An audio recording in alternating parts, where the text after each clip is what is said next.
good guy. Hey, man. And welcome to the Opie and Anthony Show. Just trying to pump some adrenaline back into society. What's up, Jeff? Yo. What's up, Jeff? Hello. Jeff, you're on the radio. What a way to start the show, guys. Well, we do that every day. That says it all right there, though. We're taking suggestions, so It's almost like we brought back Benny W. yeah. Well, I can just picture the guys on the boats right now listening to that. Man, if They're ready to blow them up. If that doesn't get you psyched. All right, thank you, Jeff. All right, later. Bye. Let's go to Bobby. Bobby, what's going on? Hey, O&A. I just want to lift my hat off to you guys, and I know you can't dedicate songs on radio stations anymore. I want to dedicate that to all the men and women that are going overseas to kick some Bin Laden butt. I think that was obvious to everyone. You got it. All right, Bobby, thanks. Good one. All right. Later. I wanted to play break stuff because I got so much anger. I just need to break things. Like something. But a lot of people wanted to hear that one to start the show today. So there you have it. There you go. Well, how are you, my friend? All right. Yeah? Yeah. Doing all right. You know, we're getting through. Moving on, as they say. Waiting for the big attack that, I don't know when the hell it's going to come. It's raining today in New York, which just makes it even that much more creepier. Yeah, I kind of thought it was... It's easier to deal with all the crap around us when it's a really nice day with blue skies. When the rain comes, it just... Ugh. Sounds a little bad, a little selfish on my part, but I was almost glad for it, because driving in, I couldn't see the skyline.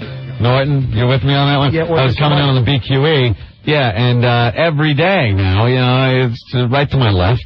You look over, and everyone slows down, and just you have to look, and it kind of gives you the whole feeling of remembering what happened a week ago, whatever. And today... it's just covered in fog and clouds and stuff, so I couldn't see it. I was like, oh, okay, good. Yeah, well, not having to really look at it. Yeah. Out of sight, out of mind, kind of thing. John Valby's calling in. Who's talking to him? Rick. Well, just tell Rick to put him on hold. It's obvious that John Valby was going to call today. A couple phone numbers if you're in the New York area, 877-692-1027. Anywhere else, please give us a call, 866-277-4WOW, or write that number down, because eventually you're going to want to call us, because we're kind of like a people's radio show. We really enjoy when you guys help us out with the radio program, okay? The People's Radio Show. 866-277-4WOW. Let's talk to John Valby right away. John! Hey, how are you? John Valby. What's going on, bro? Oh, hey, listen, I did a Taliban blues song for you. I heard you guys yesterday in Buffalo, and it seemed like you wanted something a little more Valby-esque, so I did it for you. You weren't listening to this show yesterday, were you? Not for a whole lot, but I listened to some of it. See, I don't like this syndication thing because, you know, we like making fun of our friends, but we don't want them to hear that we're making fun of them.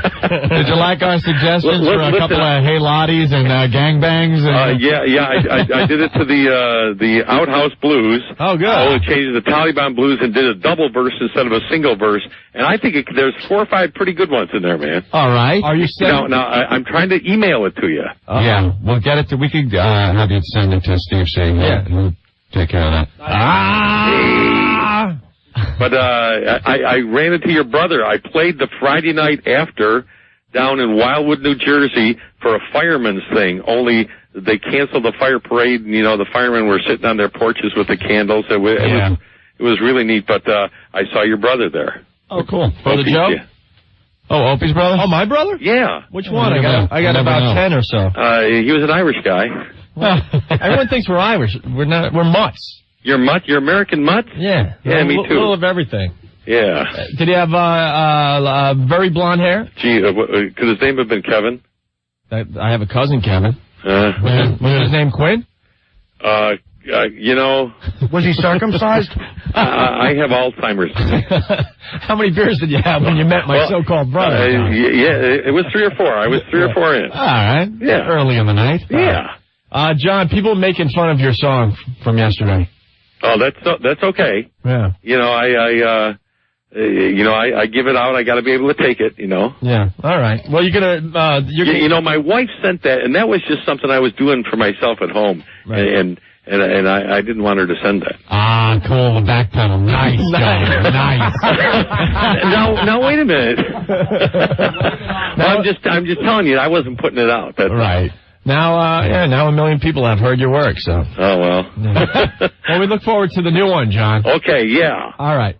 Hey, thanks. All right, bro. Thanks, John. Bye. Okay, bye. John Valby from Buffalo. There he goes. This is the song we're talking about from yesterday. You got it? It's really bad. Oh, God. I enjoyed it. You like this one? Yeah. Today, we were attacked. 9/11/2001. And as they cheered in the streets of Palestine, they cried in the streets of New York.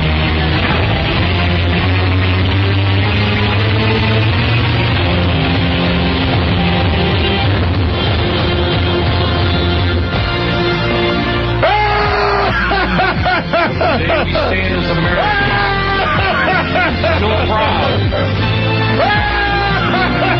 angry, but we will not give in. Be quiet, We will not kill innocent people for our revenge. Be quiet, We're America. We really believe in freedom and justice. And justice is what's coming to you, Osama. All you Islamic jihad. Game's on. I got sort of a kind of brain. Let me get you. Well, you can run all day, hide all night. Osama bin Laden, now we're ready to fight. Gonna get you. In the basement, hide in the cave, but the game ain't over till you're in your grave. Gonna get you. When the York smoke, the Pentagon burns, Osama bin Laden, now it's your turn. Gonna get you. What are you people? On the go. The innocent die because you're hating Osama bin Laden. You're the real Satan. Shut up, Debbie. Shut up, Debbie. The towers came down on the street today. Quiet. Made himself stands in the USA. Quiet. Shut up. Shut up. Stay out the bushes. How'd you like to suck my ass? John? Me too. John? Yes? You calling back? Hello? Hey. It's MC Valby. What's up? Oh, hi. I'm just trying to get a proper email address. That's all. Oh, okay. Oh, we just played your song again. Oh, man, you're hurting me now. It has kind of a disco thing happening there. A little John Valby rapping. Yeah, and man, I wasn't done with that. I'm sorry. I know you're not supposed to really care. It doesn't matter, but you got to listen to this other one. This other one's the style that you're used to. Okay. All right, we look forward to it. Yeah. Okay, I'm going to hang on until somebody tells me how to get an email. Hayton and Satan rhyme, though. Yeah. Satan? Yeah. Hayton, they rhymed. Yeah, that rhymed nicely. Vanilla Valby. Yeah, there was a few rhymes. It just didn't have a lot of pizzazz to it. Anyway, I was sad. I did that the day of the thing, the afternoon of the thing. I mean, Right. So I wasn't exactly in a funny mood. Okay. Anyway, thanks for understanding. All right, hold on. There he goes. John Valby, yes. He's looking for an email address, so. All right, you want to get into the Psycho Mark thing or what? Yeah, let's talk about that whole situation. All right. We need Earl in here in order to do that. Earl's to your right, Aunt. It's an integral part of this. Earl, grab a mic. Earl, go over there. Well, we got to explain, obviously, Ground Zero, a lot going on, and we were trying to do our part, and we found out that one of the bars down there is giving away a lot of free beer to, all the rescuers, and yeah, they're off time. They like to throw a few back with the rest of the guys, It's tough down there, as everyone knows. It's kind of nice to unwind after the shift and drink some beer. So we know Jim Cook from Sam Adams. We decided we were going to have him send a bunch of kegs down here. Well, this all started with Psycho Mark. Psycho Mark called us and said, look, these guys can really use some beer. We've run out, and these guys are working hard, and they're hanging out, and, yeah, like you said, drinking in between shifts and stuff. So, you know, maybe we can get some kegs down there. So we get Jim Cook on the line, and he said, sure, and we got the kegs. Well, today was the day to get the kegs down to the bar. And in the studio is Earl, one of the guys that drove the WOW van down at Ground Zero with the kegs of beer. With who? John Ross? Yeah, John Ross. Yeah. And what happened? Are they real happy to get their beer supply? We're so glad we can help out. Yes, of course. We were basically told to turn around. Turn around. We needed a work order. We needed paperwork. Turn around, bright eyes. Oh, stupid Neil. I don't even do that song. So you're told to turn around. Turn around, but we're delivering our free beer. Yeah, we were stopped by federal, state, and local authorities. Were they racially profiling you, Earl? No, they weren't. Was there anybody that would have gone down there with a van? So the federal agents stopped you? Everybody stopped us. There's like 3 tiers of stoppage. Oh, boy. So you didn't even get close to delivering the beer? Nowhere near it. And what'd they tell you? They said we needed a work order. They just basically said we needed a ton of paperwork. But Psycho Mark said it was easy. Yeah, here's where Psycho Mark comes into this story. We assumed, silly us, that we'd be able to take the beer down there because we were told by Psycho Mark, well, apparently, if you listen to Psycho Mark, he's running the whole show down there. Yeah. He's taking care of the rescue effort, recovery, the investigation, everything. He's actually telling Giuliani what to do here in New York City. Psycho Mark told Earl that he could go down there and just tell him, hey, you know Psycho Mark, and you'll get in. Is that the case, Mark? Dude, a Girl Scout with a Girl Scout box cookies could stop Earl from going down the street, okay? All right, Earl, you are a wimp. First of all, I was not driving. Why don't you throw the kegs in the river and let Here's a better idea, Mark. I'll grab them out of the river. How's that? Mark, here's a better idea. Why don't you pick up the kegs yourself and deliver them over there since you're running You know what? the show? I will. As soon as I'm off my shift tonight, I get off at midnight tonight, okay? You bring by the way, I heard another story. I heard the bar doesn't need any beer. They only had one day. Hold on. You're both talking at the same time. Earl, what? I heard the bars were fine. They were well stocked with beer. They just went that one day without delivery. Mark, is there beer down there? They got, but they could always use more. Of course, I'm thinking they could always use more. But you made the weakest attempt in the entire face of the universe. Again, we went through 3 tiers of cops, essentially. Let's get John in here. Where's John? Is John listening to the show? If he is, come running down the hall. Earl, is it possible for you to put the kegs on your head and walk them down? No, at one point they said you might have to carry them, but we got 4 kegs in the van. Well, hand trucks. Why did Psycho Mark hang up on us? He might have just gotten cut off. Oh, all right. I'm sure he'll call back. Had to take another hit. When it comes to airtime, Psycho Mark will call back, believe me. So here's the problem. We have the kegs of beer, and we were not able to deliver them today. Right? We just want to get some beer down there. All right, Mark. Oh, that sounds so much better. Thank God. Mark, yes. So how are we going to get the beer to you? Dude, listen to me. It's very simple. We're all down here. Any press person can get by. All you have to do is you have to go up to talk to the head cop. You say, look, here, I work for the press. I did it. You got to talk to them. You have to get out and explain to them why you need to get by. If you can talk a good story, you can get down here. Oh, gee, now you got to be a con man. It's not being about a con man. It's just having a little common sense. So you feel that Earl didn't do his job today? I'll get the beer in here. I'll meet you guys at midnight, because that's when I get off my shift. Midnight? Dude, they're going to be drinking till 4 in the morning, Anthony. No, I didn't say that. I'm just thinking midnight is kind of... What is this, Operation Deep Throat? I know. Meet me, I'll have the kegs.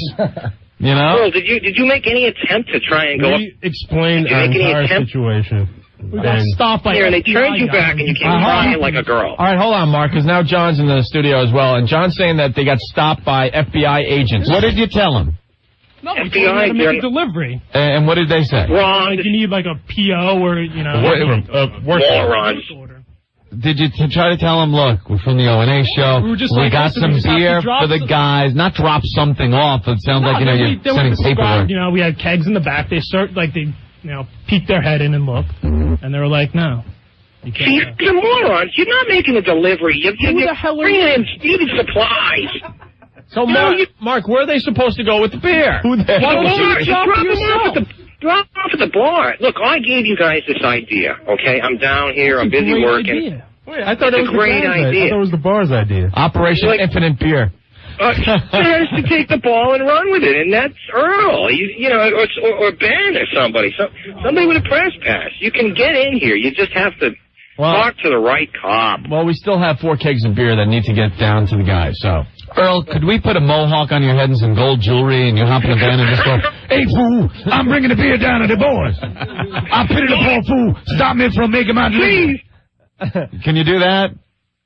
Paint it like the A-Team van? Hey, Hannibal. All right. We got to get that beer down there. Mark. For the kids. Mark, you tell us what to do. We will send Earl out with John right now with a cell phone, and we'll try to deliver the beer live on the show. When you get down there, tell them that I am Earl. I am Black Earl from the O&A show, officer. How are you? You go right to the sergeant. Give a rat's ass who we were. You are so effing stupid. Just listen to me for 1 second. You go right to the head sergeant, a white shirt, you dumb F, okay? You go up to him. You park the van down the street. Shut up. Put the phone down for a second. Does the 3 letters FBI mean anything to you? No. You told them.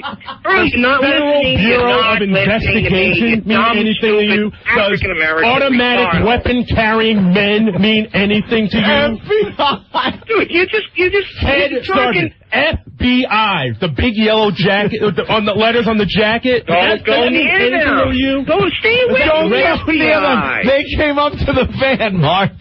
Well, obviously, listen to me. This is what you got to do. You got to park the van a block back. You walk in. You talk to the head of security at a checkpoint. Carrying kegs. Wait, you want them to carry the kegs in, Mark? Listen to me. No. You don't carry them in. You put the van a block back. You walk up. You talk to the head cop at that checkpoint. You say, officer, I have a van here full of beer for the bar over here that we're donating. We want to get these donated supplies in, okay? The HNIC? Whatever. You talk to, Earl?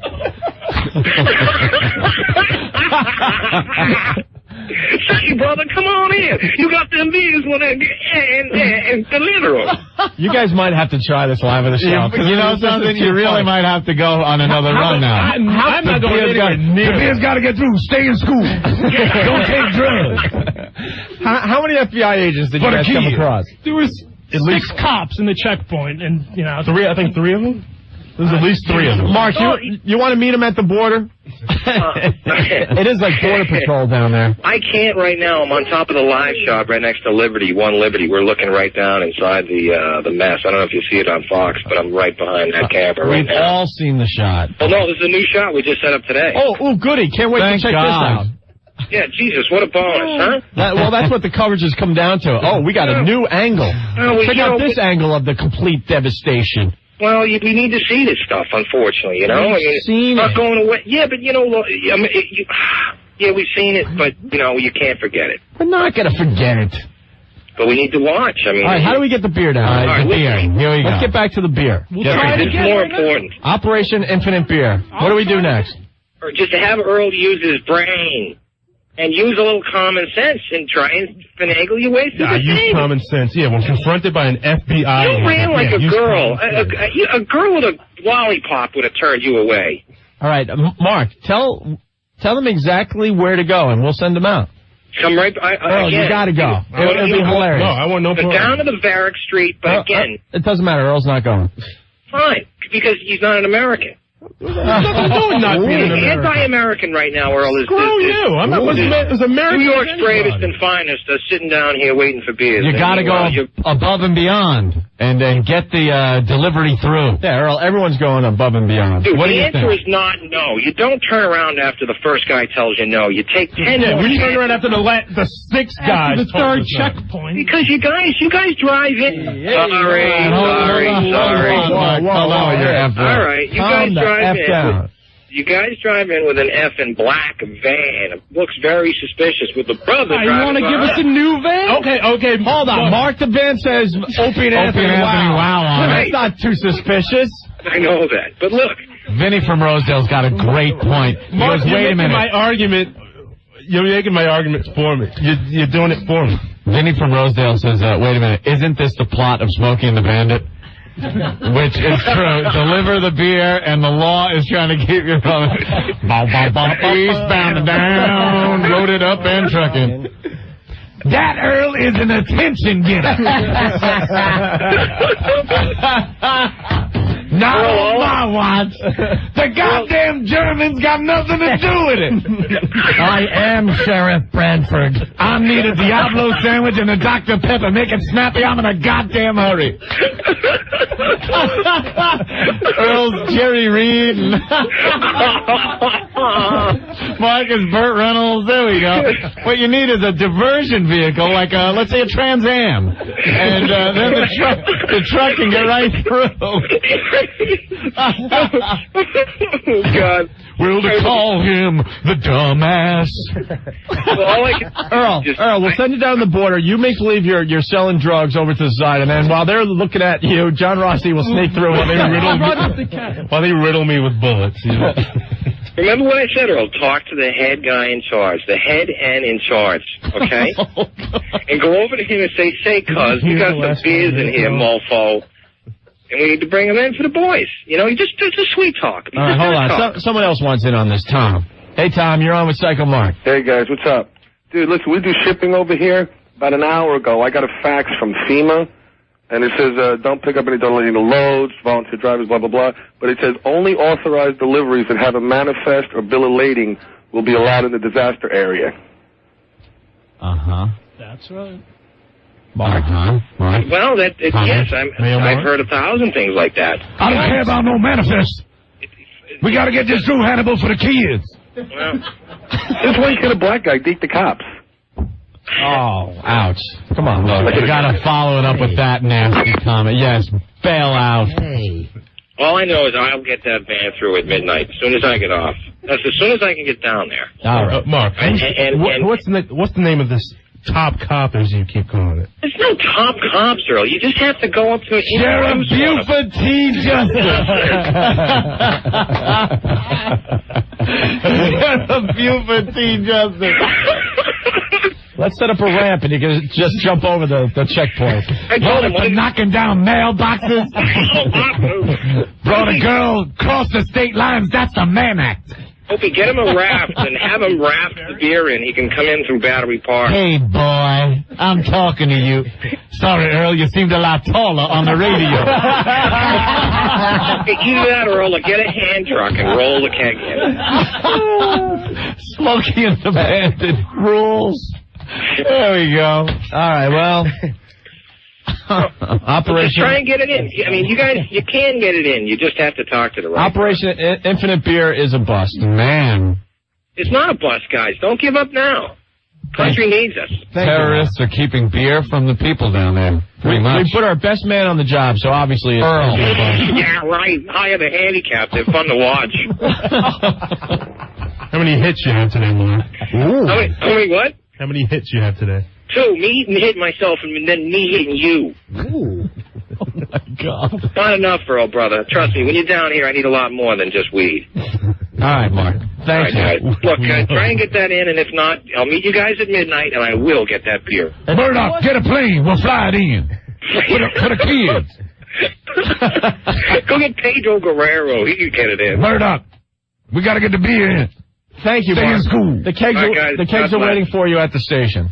All right. See you later. Bye. Why do you need to bring them beer? Who's hanging out till midnight, though? Dummy. All right, well, there you have it. That's a bust. Wow. That wasn't very successful. No. Even at the white guy drunk. Well, what are we going to do? I feel guilty drinking it all ourselves. We can't drink that. We got to get it down there somehow. We'll figure it out. Maybe we can bring it to a couple of the firehouses. That might help, too. Yeah, there's one Like there's one right down the street. Right down on 8th Avenue. Plus, there's funerals going all over the city, too. Do you suggest we bring kegs to a funeral, Earl? Is that what... You're not listening to me. In my horror, is that what I just heard you suggesting? You didn't let me finish. Bringing a cake to a... We'll follow. No, I'm saying... you'll be the life of the party. No, I'm saying... I was saying there's funerals going on all over the city. Really, dude? It might not be a good taste to bring beer. To the firehouses? Sure. Absolutely. They need beer down there. That's what I was going to say before you pounded a lot of funerals going on. You didn't let me finish. All right, well, okay. Get off the drum. On the way, we'll play the latest from John Valby. Stay in school. A song he's very proud of, Anthony. Yeah, yes. The new one? Yeah. Oh, okay. And we also have a couple more, songs? You know what? A couple more tribute songs? Ron and Fez had one on their show last night that was really bad that they said they were going to leave for us, by the way. Cool. Maybe that's laying around, too. Someone on instant feedback said John Valby sounded like that clip of Buddy Ebsen when he couldn't remember the words to the Beverly Hillbillies song. He was just like, I'm sorry. And then, because Valby kind of sounded like that when he was backpedaling about his song. Well, now we got to play that clip as the disco version of sounded like what was that duck song? That disco duck. Disco duck. It sounded like Safety Dance. Little Safety Dance. A little bit also the Blondie song Rapture. Yeah. Yeah. the Casio. Rock Me Amadeus by Taco. Well, here's Buddy Ebsen. Yes. Called him and we asked him to sing the theme song, and you realize how old he is by hearing this clip. This was very uncomfortable. Come and listen to the story about a man named Jed, a poor mountaineer, barely kept his family fed. And that's it. And then one day, he never. I'm still writing it. When people, I'm sorry. Ready? 3, 2, 1. Opie and the Robert Downey Jr.'s of radio. Right. We can't leave anything alone. Let's hear a mother-daughter queef over the phone. You pick artistic subjects. Opie and Anthony. New York Sports Clubs, Anthony. Yes, on Tuesday, September 25th, New York Sports Clubs will open its doors for a very special open house event. The one-day-only New York Sports Club will substantially reduce its joining rates from over $200 to only $50 for every person that joins on Tuesday, September 25th. The New York Sports Club going to donate $25, half of the $50 joining fee, to the American Red Cross Disaster Relief Fund. Call them up, 1-800-301-1231 for the New York Sports Club's nearest you.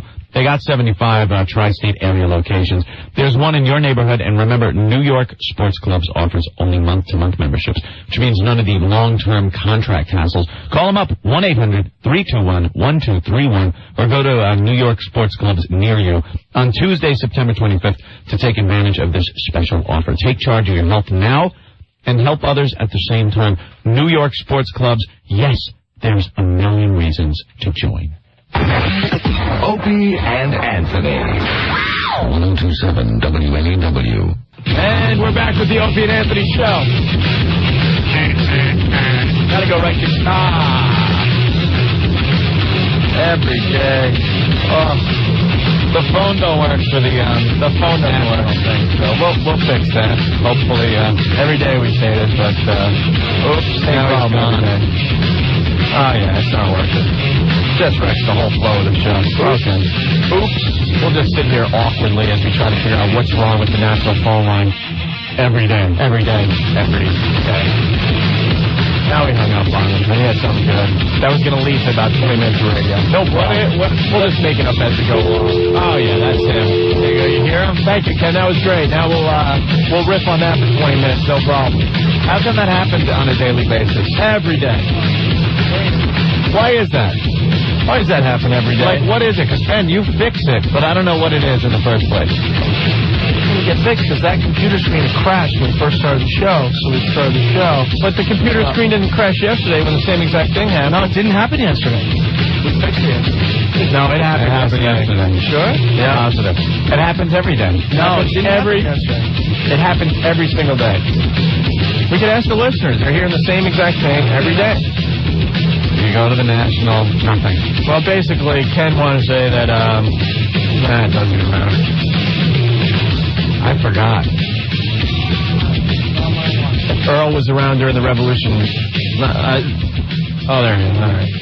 Thank you. Oh, timing's everything in comedy, ladies and gentlemen. Ken!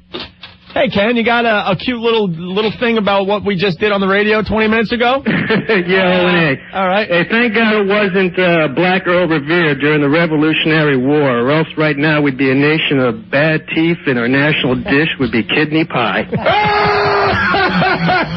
Wow. Nice. Thank you, Ken. Hey, you guys suck even more. All right. I think the people love that. Yeah, they love that.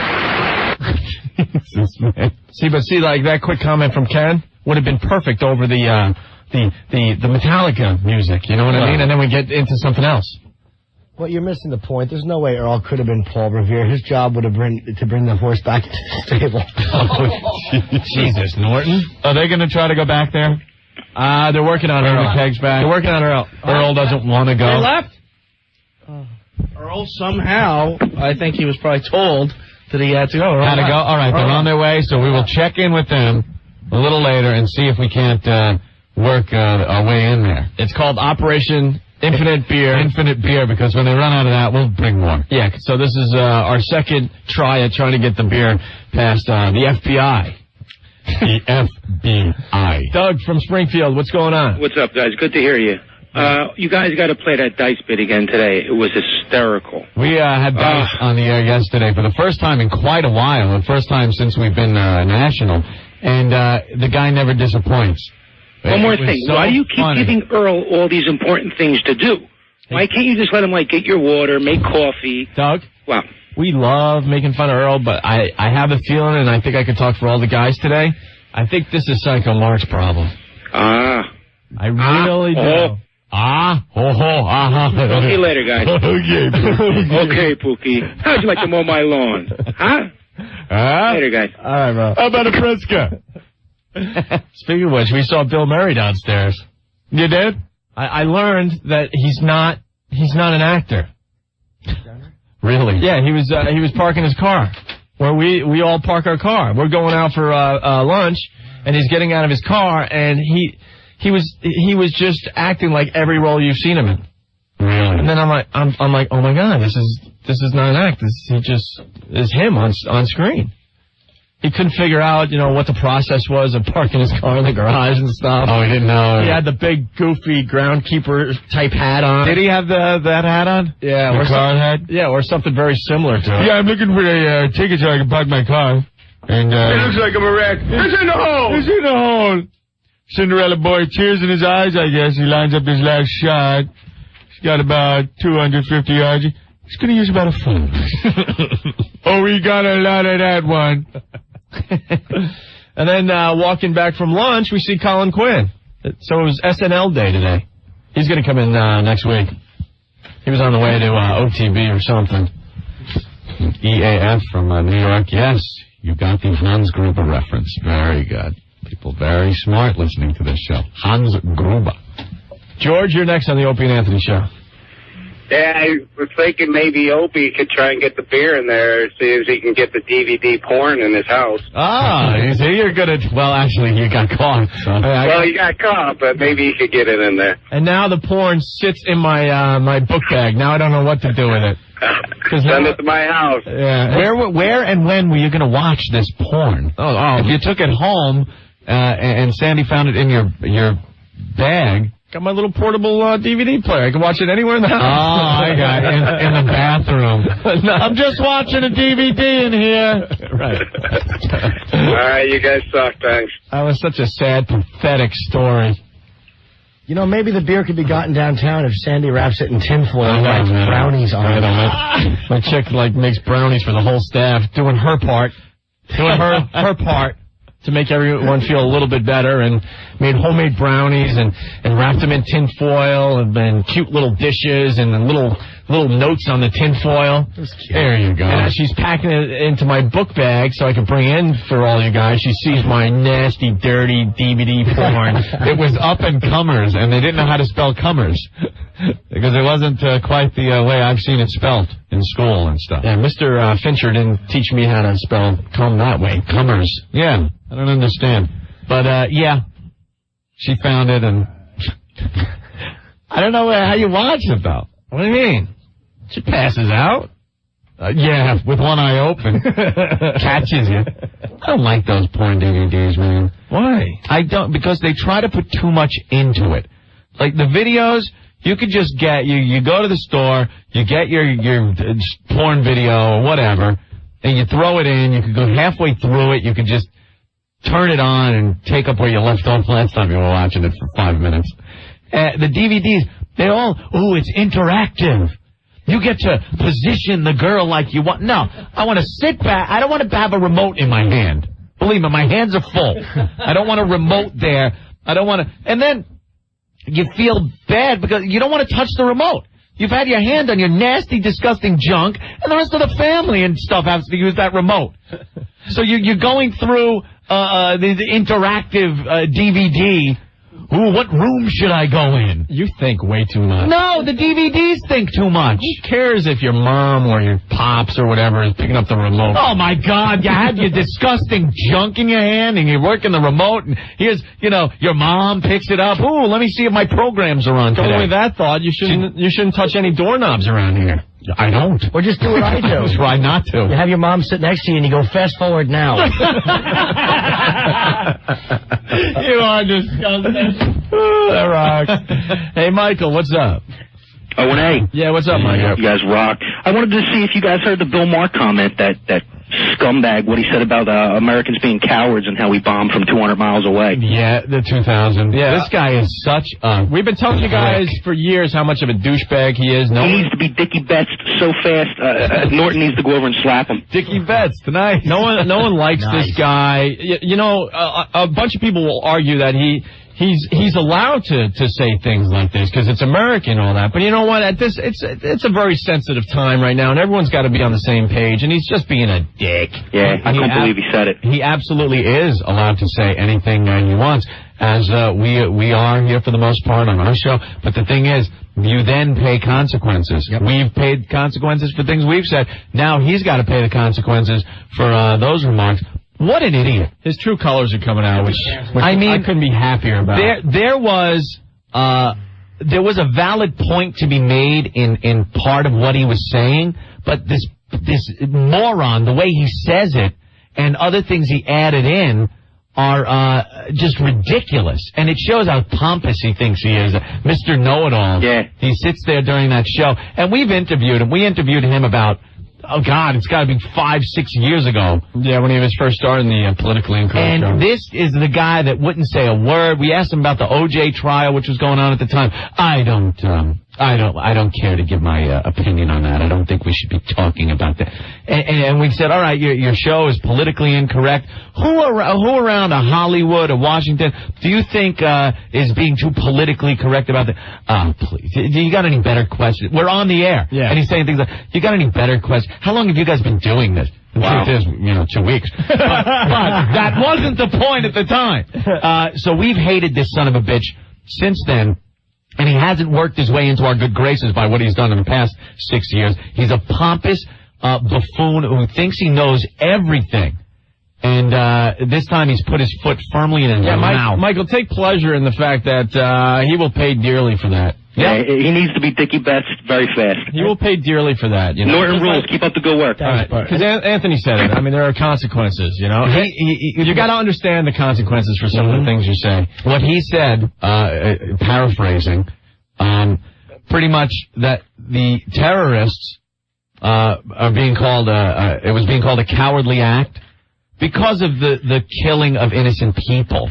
Not the way they carried it out. Yes, you either got to be completely insane or the bravest son of a bitch in the world to kill yourself for a cause. Regardless of if you agree with the cause or whatever. I tend to believe more that they're fanatic lunatics that have been brainwashed, more so than a heroic person that's doing something for good. I think heroism and bravery and courage is when it's for the good of people. And you sacrifice yourself. You make that sacrifice for the good of people. When it's on the end of killing innocent people, then it is a cowardly act for the innocent people you're killing. But I don't think anybody has read the news or looked and haven't thought, what a set of brass balls on these guys to do what they did. Yeah. But then part 2 of his comment about our military and our pilots being cowardly because of they launched cruise missiles from 2,000 miles away. This mother effer knows nothing about the military and what it's like and the bravery that it takes to get in these planes, not knowing if you're going to come back 2,000 miles away. Eat me. You know, when you're bombing a country from even the most technologically advanced planes and ships, the danger is there all the time that you're not coming back. It's not cowardly, and that's what that F is going to pay for. You know what point that he missed is that, you know, he's saying that it was a certain amount of bravery staying on the planes when you knew they were going to hit buildings, you know, from the point of the terrorists. But you know what else would stay on a plane knowing it was going to hit a building? A chimpanzee. Right. They're exactly. Dummies. I would like to think, that it's because they are so brainwashed and their leaders get them whipped up into this frenzy where they can't even think normally. And that's why they do it, not out of this bravery. And Bill Maher saying that about our military. I could care less of what he says about terrorism. Terrorists. It's all speculation, but whatever. But then to turn around and say that our military, there's no bravery there because we've advanced to the point where we can fight war with as little civilian casualties as possible. It's a credit to the country and to what we've been able to do. And this guy just uses it to call our military cowards. Go F. He's done. Who's going to watch his show again? Would you watch it? I never did anyway. I watched it once when Jay was on it. Otherwise, that's the only time I've watched it, when Jay Moore's been on it. Stupid. Put some more makeup on. Yeah. Off. Whatever comes out of his mouth, he's just hoping to get the applause of the audience. That's like his whole mission. Now he's losing sponsors, and it'll continue. His true colors are coming out. Jack off. All right, Jeff Norris in the studio. We're going to talk to him next. All right. See how he's doing. We got some more tribute songs that we got to play. Thank God. I need them for inspiration. Put your pens away, wannabe musicians. Could you please? Today we upped the ante. These are songs that we found that radio stations across America are playing, and they think they're really good. Sure. They're not just the ones that we're getting. Mm-hmm. These are ones that have been endorsed by radio stations across America. You know, these people ought to realize the only reason people aren't throwing your tapes and CDs back at your face and going, you suck, is because everyone's been a little nicer lately. But the truth of the matter is, you suck. That's about it. And Vinny from the Instant Feedback, Opie, you idiot. Don't you know to replace the STP disc with the porn DVD so no one knows what you have? Oh. I am an idiot. That is like the easiest solution right there. Thank you. Unless, of course, she wants to then use the STP CD while she drives her mother around, pops it in, and you do pick up the audio tracks from the DVD. Well, do you really want to hear the director's cut on a porn with the director's commentary? What I was looking for in a song during this part. Jody was 11, and we had to stop because she kept crying through the day.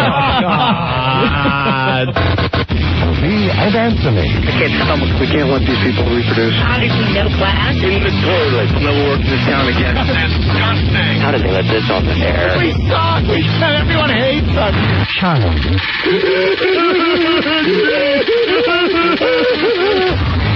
The Opie and Anthony Show. Anthony Stacker to the world's strongest fat burner. Just because summer's over, looking good doesn't have to be over, that is. Get back to reality. Get ready for fall with the one product that works in 45 minutes guaranteed. It's Stacker 2, the world's strongest fat burner. She gave me the finger today. Did she? Ooh. Lisa, the girl that does these ads, with all that's going on around us. Wow, that got me. Someone giving me the finger. Woo! The natural appetite suppressants in Stacker 2 help stop the cravings. Plus, it gives you the extra energy to get through the workout or the workday or whatever. Stacker 2 works. You take one little yellow capsule. 45 minutes later, you feel the effects. If you're still... Yes, Lisa, I'm reading it. Yes. If you're still stuffing your face like a pig even after you're full, you need the Stacker 2. It works. You want to lose 10 pounds or 100 pounds. Log on, stacker2.com, stacker2.com, or call them, 1-800-LIGHTLINE, 1-800-LITELINE. I'm getting it. Lisa, pick up Stacker, GNC, Rite Aid, Ecker Genevieve's, Vitamin Shop, Vitamin World, Stop and Shop. Get on the Stacker, Stacker 2. The station for sports guys, Don and Mike, Opie and Anthony, and Ron and Fez is this station, 102.7 WNEW. New York. This is the Opie and Anthony Show. If you're not in New York, give us a call, 866-277-4WOW. On the front page of the Daily News here in New York. It's probably in every paper in America today, sure. The surveillance shot of one of the hijackers at the airport there in Maine. You know what's so scary about this shot? Looks like any other businessman you would see on a plane. More or less. Has a nice little button shirt. That's what's so scary. Because Jeff Norris is in the studio saying, that you feel bad for what? The towel heads in America? You feel... I was down by Lafayette Street today, coming out of an audition, and there was a guy holding a sign that said, "I will only ride with an American cab driver," holding it up. But it's, and then cabbies are pulling over, and they roll down, and they go, "Nah, I ain't going with you." And he goes, "I'm Indian," and it's terrible. Yeah, the Indians. I'm not sure. And you know me, man. They're starting to say some of those guys are going to fight, side by side with us. I know.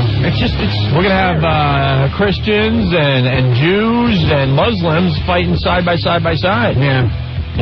And the point I want to make, and I think a lot of you guys have been educating yourselves about this whole thing. What's scary is this guy is what's called a sleeper. We've all heard that term in the last 10 days. How are you going to pick him out and say that's the terrorist? These guys are encouraged to fit into our society. It's against their religion to shave their face. This guy's shaved to fit in. You're not supposed to be wearing cologne if you're one of these hardcore Muslims. They're wearing the cologne. They're drinking. They're told to move into strip joints. They're told to move into newer neighborhoods because people don't really know each other yet. That's what makes this whole damn thing so scary. They're out there. We got to keep tabs on who's coming into the country. Well, regardless of what they do, if you see that guy coming into the country, and we got to check out everyone that's coming in from overseas. That's it. You know what else they carry in the duffel bags? This is true. Cigarettes and porn magazines, like things that they think an American would carry. There you go. Accurate, but they're told to do that, so if they get searched. Should you give them your duffel bag? Yeah, really. Well, I mean, the warning sign should have, popped up with this guy, obviously, if you've been doing some research. But, there's more of these guys out there, and that's what scares them. Well, they figured the CIA had a lead on a couple of these guys, and it got passed off to the FBI and then to the INS. See, these guys have learned from the skinheads. Yeah. Skinheads get into all sorts of crap, and they have that look. They shave their hair down and stuff. And then, law enforcement's like, hey, there's the skinheads. We got to look out for them. How can you talk about Norton when he's right in front of you? And then finally, the skinheads, they woke up and said, wait a minute, we could grow our hair long, fit in and still do the same crap that we want to do. Right. Then it's called the Klan. Yeah. Kind of takes away from the skinhead thing when you don't have a skinhead, right? I just think they should take the turbans off in the city, at least for a while. Oh, yeah? Yeah. Take them off and just, I've noticed a few out of respect. Just take them off. I've seen a lot of cabbies with turban head. Because they have taken them off. Yeah. Have they really? Yeah. It's been on there for so long. Yeah. And, now we can't tell who you are. I'll jump right in your cab. Well, and I know the only thing they brought to this country is smell. You're insane. Smell. Okay, terrific. There's a lot of Arab Americans out there doing some good things. No, I know. When I was watching, I saw a serious every time note. one of you idiots say that, I have to deal with the email. No, on a serious note, seriously. I really do. No, I did feel that way. I was saying I can't look at any of them. I don't blame you. At first, after everything that went down, you wanted to, do some damage to everybody you saw on the street, but then you gotta, use your brain and realize that, no, you're right. Because not every single one of them out there. Well, on CNN, they showed the St. Vincent's, and they had, I don't know if he was Arabian or Indian, but he looked it and sounded like it, and he was saving people. And then I hung my head in shame. I said, you can't judge and learn. All right. Very good. I don't know. You want to play some of these tribute songs, Anthony? Yeah, let's see what people are doing in other cities to try to make it better for the other people. Well, and we got to set up all these bits nowadays, unfortunately, because everyone is very sensitive out there. I understand, these people, they're sending these songs into radio stations, and it's their way of expressing what they're feeling and expressing themselves, and we understand all that crap, okay? Yeah. We think it's a bunch of crap. You know, we're all very sad at what happened over a week ago, and I personally don't want to be any sadder than I have to be. And these songs, there's only one purpose to it. It's just making people even sadder. Yeah. Now, this is my opinion. You don't have to agree with me. I don't care. Anthony and I said this years ago on our show. We just throw this crap out there. We're not expecting people to, agree with us on this stuff, but this is what we feel. Yeah. Okay? Well, can you imagine if I called in with some tribute jokes? People would want to lynch me. Yeah. These songs are just... we played a bunch of these yesterday, and people were hating them. Are we getting the John Valaby song in, too? We're still waiting for an email. Rick, which one is this? That's track number 1, Mont from... Oh, God. What is this one? All right. Wait, get on, Mike, Rick. These songs are all over the internet. Mm-hmm. And they're being played by pretty big air personalities and radio stations all over America. Yeah. And there's a show called Monsters of the Midday in Florida. Monsters of the Midday. Yeah, they're out of Tampa, TKS. Tampa. I think we're going to be on in Tampa eventually. Hey, how about that? Following Monsters of the Midday. I don't know if we'll be on their station. Fantastic, wonderful. What? So, did they do this song themselves? They did this song, yeah, and this is their big tribute song. And these are all over the huge in Tampa. These are all over the radio websites, and our business is like, hey, you've got to download this song and play it on your show or your station. I was getting quite a buzz in our city, Tampa here. I was talking last night with my girlfriend, just saying I'm so disgusted with the business of not just radio, but really radio has a lot to do with it, but just the entertainment business. Everything is so just self-important, you know? And it's the same thing with these songs.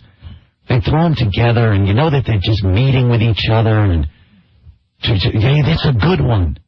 You know, and the whole original cause that it was made for, which I don't think existed in the first place, just takes a back seat to, hey, if this gets played all over the country, we're going to do great. This is good for us. Yeah. Self-serving. Oh, yeah. Monsters of Midday. So, what's the name of this song, Rick, you know? I think it's called Tuttle's or something. Tuttle's Song for Bubba. I don't know. It's just scribbled on the CD. All right. But it's their tribute song. This is their tribute song. All right. Now, I just hope people aren't like tuning in the middle of the song going, oh, wow, look at that. And you know, they're doing something nice with these. No. Monsters of Midday. Flip it upside down. What do you got? Wow.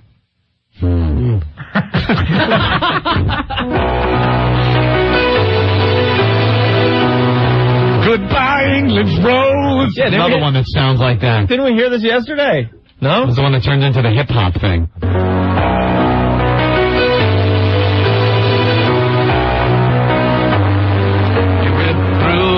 City skyline, you missed America.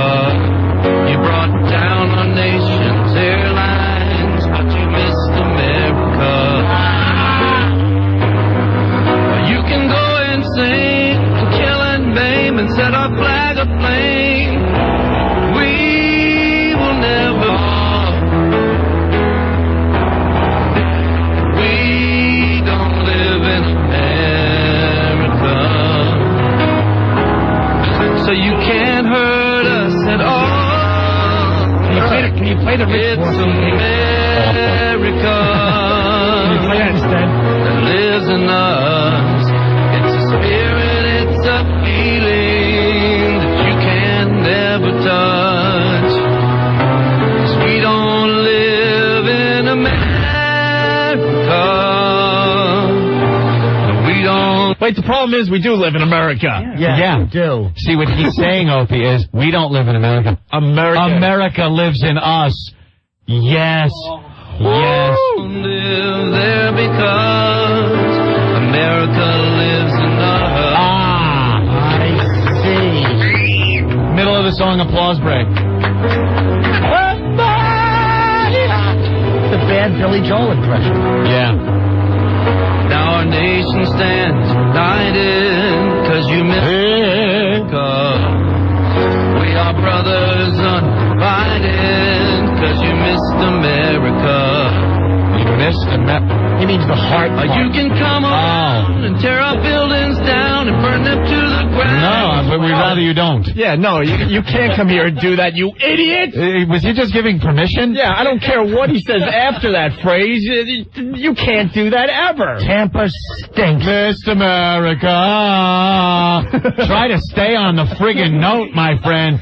What the hell is that? Hold on, I want to hear this part again. Come around and tear our buildings. All right, wait, hold on. Wait, listen to the words. Hold on. Hey, rhyme. Say rhyme. This took at least an hour to do. Right. Shut up. I hear next. You missed America. Here we go. Listen to this line. You can come around and tear our buildings down and burn them to the ground. Hey, thanks. But we will never fall. We don't live in America. So you can't hurt us at all. Oh my God. I could only hope the mic he was singing in was covered with herpes. America lives in us. Yes. Spirit, it's a feeling. All right. Well, there. And he lives in a flat, mountainless dump. There you go. I hate Florida. Wow. They're the next guest on Politically Incorrect. How embarrassing, though, to our business. We don't live in America. You're the feeling of America. Holy Christ. Ken Stevens, please get us on in Tampa Bay. I think that would be an easy market to win in. If their listeners are sitting there going, oh, here it is, the song I was telling you about. That was a monstrosity, so the Monsters a Midday thing is pretty much accurate. Then again, if they were enjoying that, they would probably hate this radio program. Doug. Come on, that's legit. I'd rather listen to Jeff Norris's nightclub act than that. You can tear our buildings down. No, you can't tear our buildings down, you idiots. You shouldn't even play. That's horrible. All right, thank you. Awful. It stinks. They should rename their show Sissies of the Midday. IKEA Boy wants to know if we had brought back the most offensive song contest and didn't tell anybody. No. Peter. Yo. What's up? Good God, are these guys serious? How the hell could they even think to publish that? I don't know. They're playing Oh my God, that has got to be the worst thing I've ever heard in my whole life. They're probably playing that song every other hour, if I know radio. I heard it once. I just wanted to drive off the road and stand in the rain and be miserable. Coming up in an hour, we're going to be playing America Lives in Us. Oh, God, you guys rule. Take care. All right. We got to give Ron and Fez credit. I heard them on the way home last night. They were playing that song and said, we got to leave that one for O&M. You could tear our buildings down, but you missed America. You can burn our cities down, but you missed America. You missed America today. Hey, our country 'tis of thee. Today, sweet land of liberty. Jeez, wow. Awful. Neil picked up on that song right away. Oh, my God. Hey, our pal Scorch from the Kingdom. Scorch, how you doing? Kingdom of Nakedness. That song sucks so bad, it sucks up here. That song even sucks for Central New York. Holy Christ. Totally nude radio. Totally nude. What's up, guys? Hey, how you doing, Scorch? Hey, thanks for having me aboard again. Nice to be here. Well, listen, we had a problem with your fundraiser idea that you had for Friday, tomorrow. Yeah. For the doggies. You were going to collect dog food for the doggies? Yeah, there's no need now. I know, I got a call from somebody that said, you guys are giving me a hard time. I have a hard time believing that. Nah, we wouldn't mess with you. Yeah, I would imagine so. We're not on up there yet, right? No, but you're probably going to be at some point soon. All right, good. Yeah. So, you have rethought your Friday show? Well, I got something different to do. Yeah, I'm starting a game that I figured out. I'm calling it douche or dressing. And I'm probably hold on. Give Ben a microphone for the Scorch segment, because Ben just loves this guy. Scorch rules. I'm sorry, douche or dressing? Douche or dressing. Might be subtitled 7 Seas or Summer's Eve. Ah, okay. But basically we're having people blindfolded drink cups of Italian dressing or vinegar and water douche with a little bit of oregano in it. And they have to decide if it's... Douche or dressing. Pretty simple, but you know what? For Central New York, it works. and will you give out prizes for the person that guesses correctly? No, man, we don't give out prizes. There's no need to give out prizes. Dude, what's up with your dog every time you call us? I don't know.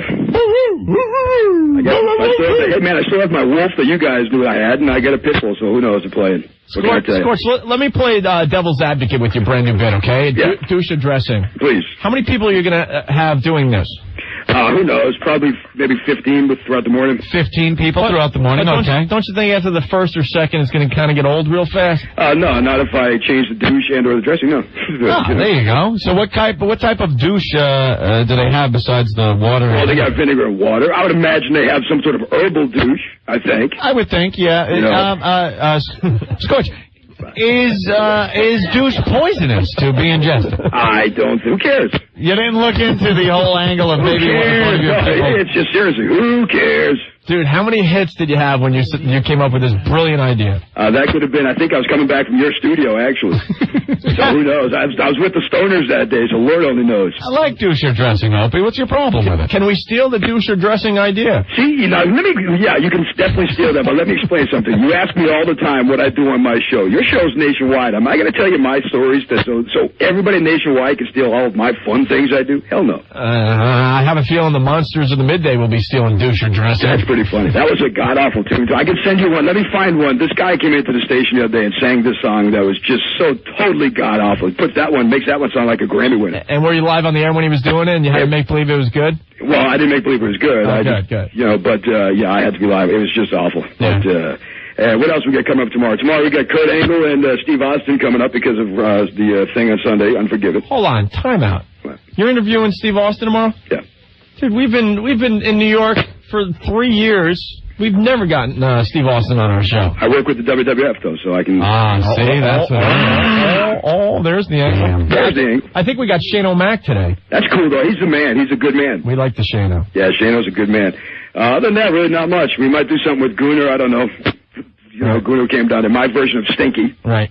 And that's about it. All right. Well, and douche or dressing. Douche or dressing is the name of it. The other one we're going to do, how about this one? Here's something else you all can steal, okay? I can't wait to hear this one. Go ahead. This one is called The Weakest Dink. The Weakest Dink? The Weakest Dink. It's got to be an Asian reference. I have Ann Robinson doing some Drops Me, and I've got women calling me up, telling me about their boyfriends that couldn't get it up, or their husbands, or whatever. Oh. And then we do the conference call and let them explain why they couldn't get it up, and, we let the listeners vote who has the weakest dink. And then we, actually, I'm sending the winner of this one, which I think I'm starting next week, to the whorehouse in Las Vegas. Totally nude. Totally nude whorehouse in Las Vegas. Scorch, I got some different douche flavors, I guess you'd call them. Oh, you do? What you would call them. But yeah, Summer's Eve puts out some of these flavors. They're legitimate, so this might help you with your bit. Thanks. Lemon mist. Yeah. So I'm thinking you get some lemon mist douche and maybe lemonade. Yeah. Something like that, okay? Okay. The vinegar and water, so you can do that with the dressing. Yeah. There's white flowers. Oh, yeah. Is something. Now, I don't know what you would be able to use with the white flowers.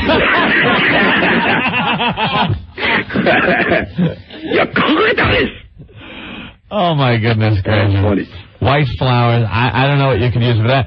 Do you know there's a post-menstrual douche, Opie? Oh, really? I never knew that. Really? Like, I didn't know that had to be kept clean. But there you go. The lemon mist and lemonade. That could help you out. I could. Thanks, man. You're the man. Scorch, hold on a second, because Tara's really pissed off. Tara? Yes. What's up? About a week ago, I was listening to YSP in Philly. Yeah. And Cousin Ed played that song. Oh, no. But it wasn't the song. Some woman wrote an email and was circulating it around the internet. So those guys didn't even write it. It's the exact same words. Oh, so some lady wrote that as maybe a cute little poem or something. It was supposed to be then like... the monsters of the midday put it to music. Monsters of midday. Wow. Yeah, she was America. She was calling it an open letter to the terrorists. Yeah. Like they're going to read it. All right, Tara, thank you. You're welcome. I love open letters to people. You only make open letters to people that are never, ever going to read the open letter. Why do people in a time of tragedy have to show everybody how brilliant and deep they are? Nobody cares. Exactly my point. You know what the other thing radio stations across America are doing? They're Look, all right, I know your intentions were nice and stuff, but they're getting like giant cards. Pop-Tarts? Oh, cards, and having like their whole community sign it and say how sorry they are. Where's that going to go? And they're gonna bring it down to like Washington Square Park or Union Square Park. That's great. So we could all read the card. Beats having money. Don't donate money. Get the big card. What the hell is the big card going to do? Let me put a little taste of reality into that whole thing. Where do you think all those books are that people sign for Lady Di? In the trash. In the trash. Who's reading those? But it made the people feel good to write down their thoughts, Anthony. Write them down and keep them on your table at home. All right. Read them for your own inspiration. Scorch, we got to get back to our show. Well, thank you for having me on. I appreciate it. Choose your dressing. Hey, can I give a quick plug to two things? And I promise you'll be very quick. Scorch at KRock.com, but starting a week from next, it's Scorch1.com. And we'll have we got our own website coming up. You got your own. Wait a minute, this is exciting news.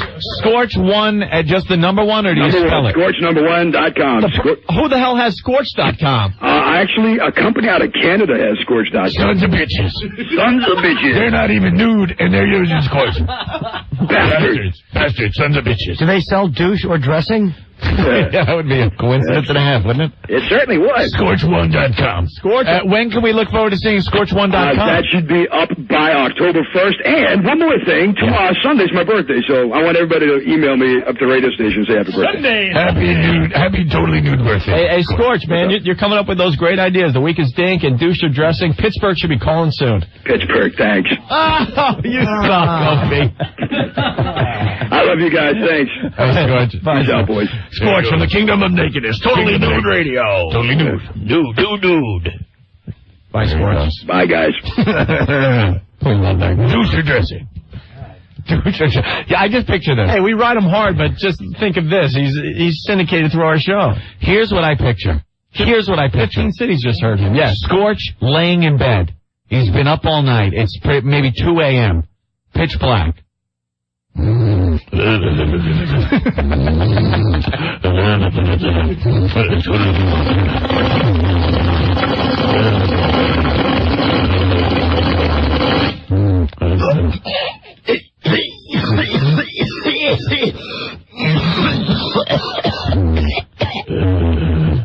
then bolts up. I don't know. It sits straight up. Douche or dressing. Douche or dressing. Write that down. All right. Just bolts straight up. Douche or dressing. Just yells it out in the darkness. I have a feeling he has a tape recorder by his bed like Keith Richards.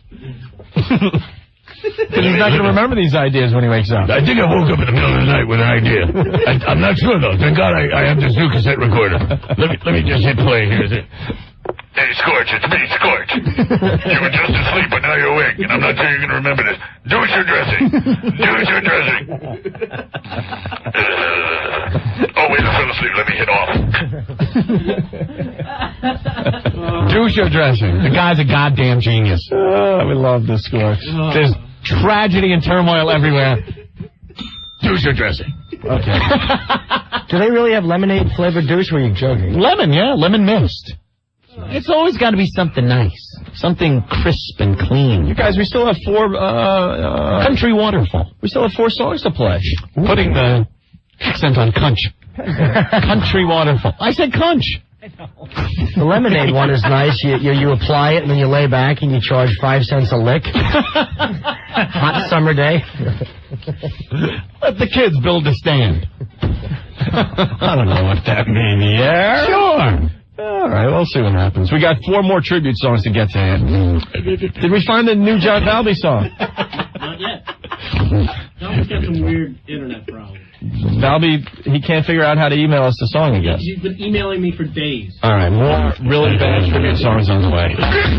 Opie.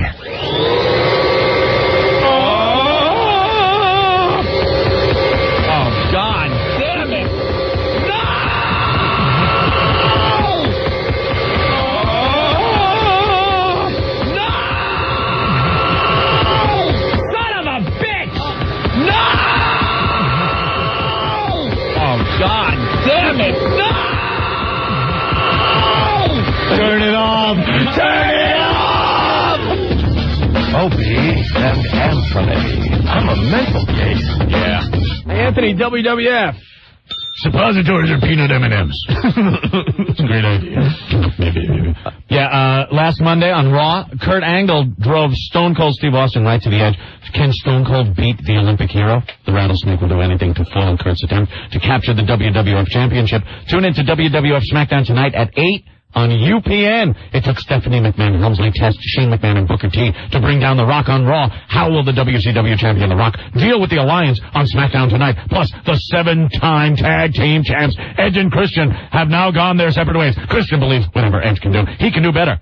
They're doing that old gag like Bugs Bunny. Whatever a rabbit to do, Bruno do better. Remember that one? Jesus.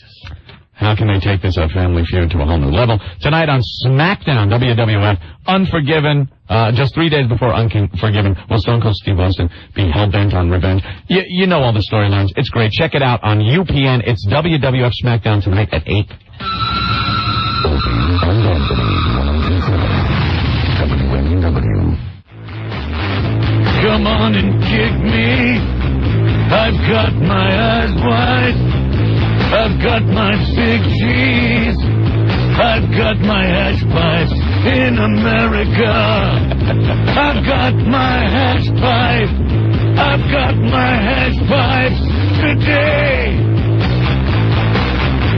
And we're back with the O&A show. Neil's got his hash pipe, I think. It's that way. Anthony, we have an update on Operation Infinite Beer. Oh, thank God. Our own war we're waging against thirst.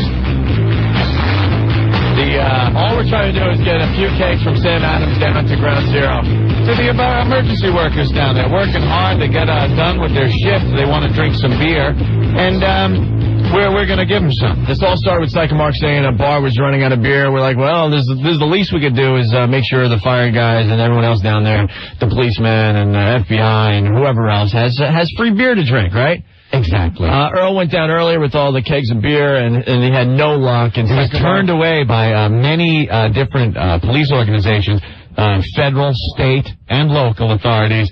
Told him he could not bring the van full of kegs of beer into the disaster area. And Psycho Mark thinks it's a piece of cake to get through the FBI. Mark told Earl, calling him a jerk, and what are you doing? Just tell him you know Psycho Mark, and you'll get down there. Psycho Mark at this point, I think, thinks he's running the whole show down there. Imagine how quickly you get thrown in jail for driving a van down there and saying, I know Psycho Mark. All right, clear the area. He said something about he's a psycho. Well, that's Earl. Hey, Earl, what's up? How you doing? This show stinks. That sounded like Lisa Orban talking. Yeah. This show has no flow. We just spent 5 minutes setting up a bit, and there's nothing there. Earl. Well, you know, the phones are kind of difficult down there in that area. Maybe they're, we stink. Maybe. I listen to all the shows, they set up their bits nicely, and they go to it, and then the guy talks, and then they have a nice wrapped-up bit. All wrapped up in a nice little package. And they also have songs like we heard the last segment. Oh, so. Yeah. That's true, too. Well, I will say that last call is the most interesting I've heard Earl in a long time. All right, here's Earl. I'm assuming, Earl, you have some great news. We got the kegs down to Ground Zero. We're nowhere near it. What? Well, I'm sorry, there's two things going on at once. All right. We're at a stop now. Yeah. And what's happening? Earl. Yes. You're live in 15 cities. Can you help us out and talk a little bit? I'm sorry. I'm at a stop point. You're what? Okay, calm down. Take a breath, Opie, because we need those phones for later. You can't smash them. Earl. Yes. Walk us through what is happening right now to you. Where are you? We're at a stop point right now. Where? I had 3 sets of cops talking to me at once. Where exactly are you? What are we doing? Where exactly are you? We just left. They pushed us back off onto, I don't even know where we are. We're on Canal and Baxter. Okay. They made us spin all the way around. Now, what is your plan now to get that beer through those lines? I haven't the foggiest idea at this point. All right. Would you maybe take Think one? about it. We're following the plan of a drunk. Well, take one of Psycho Mark's suggestions. What you got to do is park the van, lock it up, walk to the line, and tell them what you're doing. Thank God, Psycho Mark's on line 6. With big, giant metallic objects with no identification, no authorization. Could you just make sure that my grave is kept clean when they shoot me? Oh, stop, man. Unbelievable. He just hung up. Earl just hung up, Mark. He's got the problem. He should throw himself in the Hudson River by this point after trying that. The hard. problem with Earl is he has no motivation. Now, this is very hard to do. I understand how hard this is to do, but he has to overcome this and drive those kegs into the area where the people need the beer. Can we call Earl back? Hey, Earl, I got a van. I got a van full of beer for the kids. Mark, you know where Earl is? Yeah, he's down on Canal Street. How close to you? I'm unfortunately at Liberty Street and Broadway. Oh, wait, he only got as far as Canal Street? That's like the first checkpoint, right? I think that area is open up to the public and he can't even get in there. You get in the zone. You're in the zone. Like, he'll be able to get to those bars, no problem. Are those bars open for business? You bet. So how come he can't just drive there like he was going to the bar and then give them beer? He can't even get where people can go, where it's open. Oh, just get reservations at the Tribeca Grand or something. They kicked him out of an open area. He's in Bayonne handing out stickers. Hold on, Earl's calling back. Let's all be nice and at least... All right, I'll be nice. No, he's gone. Because he just heard what you were saying. I think he's having a bad time. No, he didn't. He has shut off his cell phone, so you call him and it goes right into his voicemail. So now he's refusing to talk to us. Oh my God! All right, we wasted enough time on Operation Infinite Beer for this hour. First of all, Mark is right. You can get down there. I mean, I did it. Stinky did it last night too. It's just I was just down there. Yeah, it's not I that was hard. just there. All you need one. Go ahead. All right, hold on. Earl's calling back. Let's see. And there's no way of getting in there. Hold on. Earl. Hello? Hey, Earl, what's up?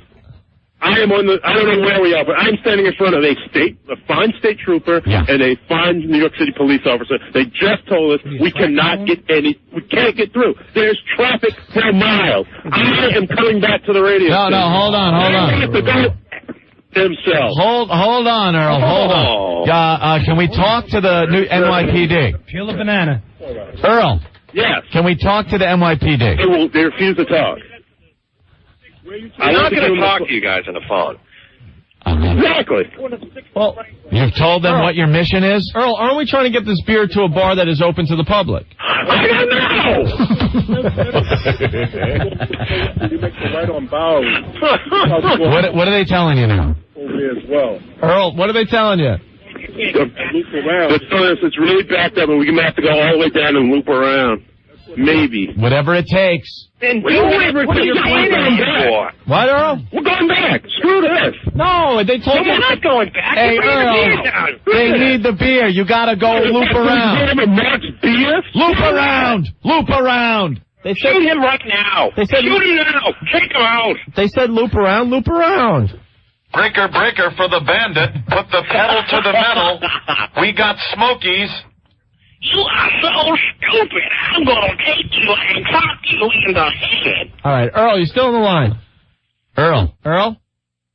Oh, he's playing the silence. Dereliction of duty. Shoot him right there in the line. I think we've lost Earl. No, he's there because the phone didn't hang up. You know, Earl's got to understand, though, that he has to go above and beyond. If it means looping around somewhere, he's got to loop around. You're a looper.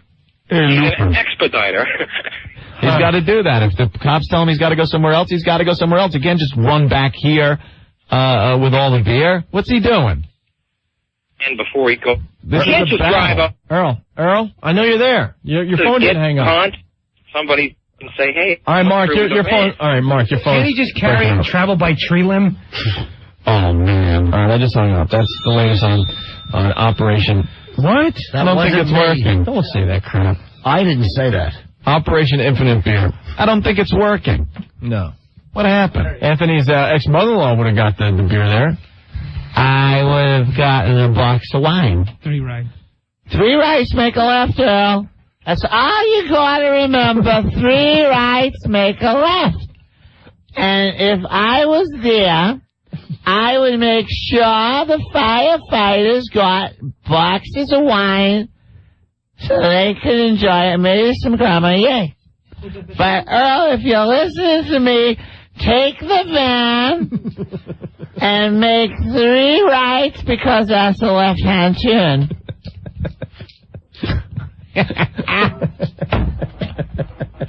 Everybody knows 3 rights make a left. Earl wants to go home. Earl wants to go home. But he can't. He's got a mission to accomplish.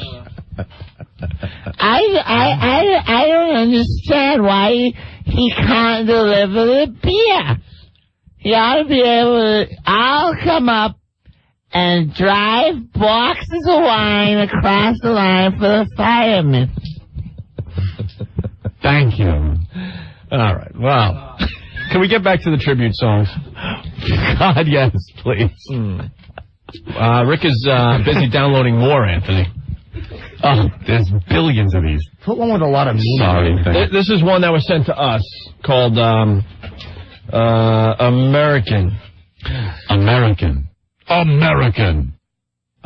my fine friend Phil. Oh, he copywrote the song. Thank God. Is that what's happening? Are the senators down there touring the zone? No, I think they're back in Washington. I don't think they're going to have an easy time getting down there.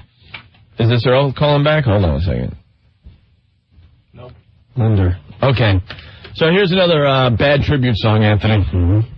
It's called American. Together we stand, this united land. Shoulder to shoulder now we stand, as one. What a sickening sight in the broadest daylight. Oh my God! Sweet merciful crap! You never rhyme with the same word. And just that line. In the broadest daylight. What a creep. The broadest daylight. Hey, man, maybe it'll get better. Relax. A day I wish I never wanted to fall again. What? Hold on. A day I wish I never wanted to forget. What the hell did he just say? I wish that I never wanted to forget. Don't make me rewind. Don't make me rewind. I wish I didn't have to want to forget this day.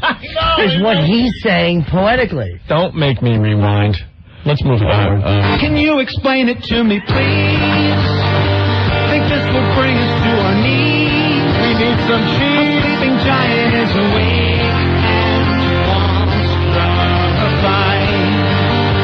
Act like this you can't defend. What kind of message does it send? Innocent lies are not a way to prove you're right. Prepare for a fight.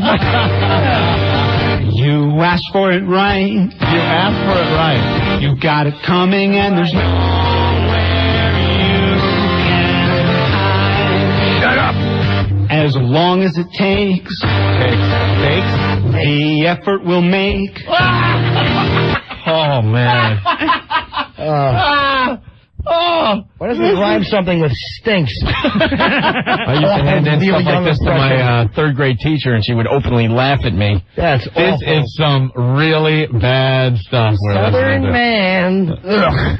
The stuff, I love when he says the first line, because then I'm trying to guess what he rhymes it with, and no matter how ridiculous I come up with a word, his is even worse. All right, we can play that. Yeah. We'll try to guess what he rhymes with. Oh, good. Whenever you say something backwards for the sake of a rhyme, like an effort will make, right? Awful. Yeah. All right, here we go. So peace and quiet can sustain us for all time. Okay, ready to stop it. For love of God, you must admit.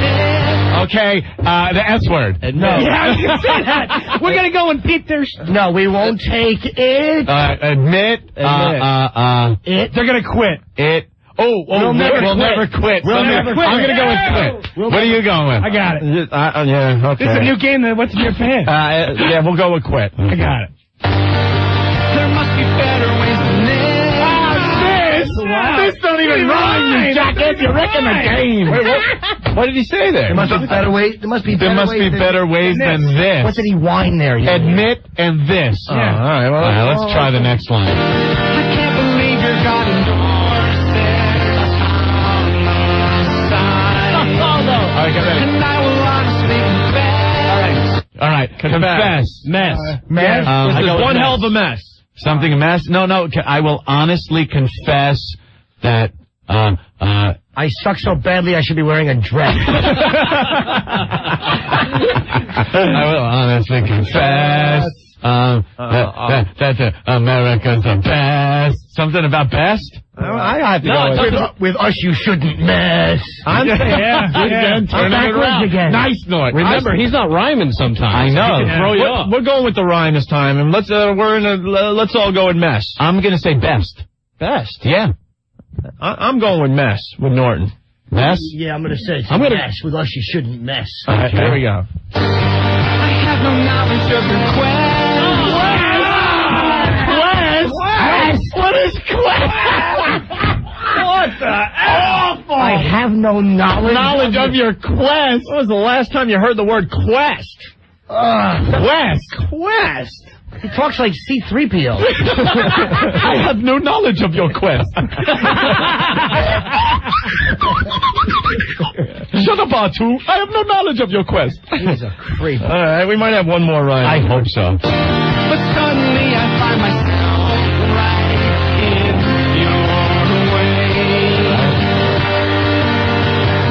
How I cry for families torn apart. All right. Torn apart. Heart. This is breaking my heart. Heart. I got heart. All right. Heart. We're all going with heart. Energies that keep me awake at night. Or I should have to describe. He's riffing. Come on. Come on. More of a haiku. It's descending. Yeah, there you go. Another rhyme. Everyone coming to lend a hand, fighting for survivors to live again, makes the person know what it means to be American.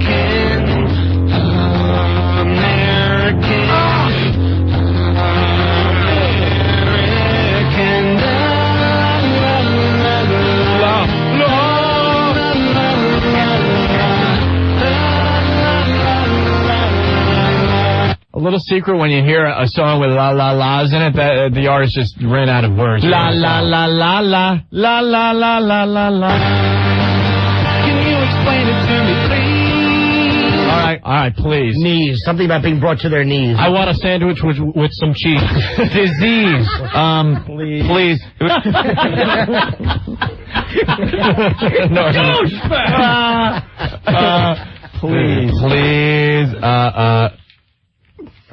I think he did this one already, in all fairness. They played this on Brother Weaves. So it would bring us to our knees. To our knees? Awful. Yeah, we'll go with knees. All right, let me see. There must be better ways than these. Better ways than these. There must be better ways than these. Still can't conceive and no believe my ears or eyes.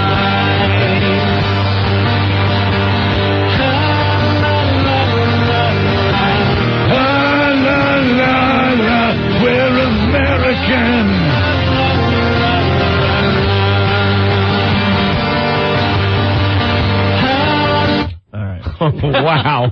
Wow. Is that so utterly bad? That was so much fun, though. That was a fun game. We should have been playing that with all of them. Do we have more? Yeah, we have plenty. Thank God, because that is a fun game. I got And you can play at home. You can play along at home. We'll play more next. How's that sound? Okay. All right. Still waiting for the John Valby song as well. I hope. I just ate green eggs and ham. My name is Sam. I am. called drivel. I would eat it on a train. I would eat it on a plane. La la la. La la la, we're American. La la la, never good in a song. Awful, always. Always. You guys have deteriorated beyond belief right now. Thank you. Anthony, New York sports clubs. On Tuesday, September 25th, New York sports clubs will open its doors for a very special open house event. For one day only, New York Sports Club will substantially reduce the joining rates from over $200 to $50 for every person that joins on Tuesday, September 25th. New York Sports Clubs will donate $25, half of the $50 joining fee, to the American Red Cross Disaster Relief Fund. Call them up, 1-800-301-1231. For the New York Sports Club nearest you. They have 75 tri-state area locations. There's one in your neighborhood. Remember, New York Sports Clubs offers only month-to-month memberships. None of those long-term contract hassles. Call them, 1-800-321-1231, or go to New York Sports Clubs near you on Tuesday, September 25th. Take advantage of this special offer. Take charge of your health now while helping others at the same time. New York Sports Clubs, there's a million reasons to join.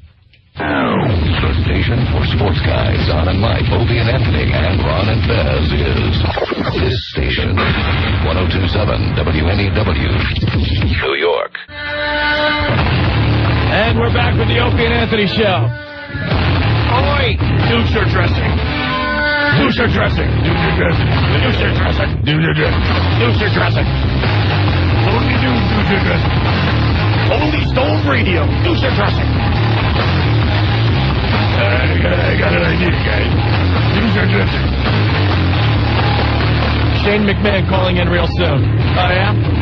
More tribute songs. Maybe we can sneak one in before he calls.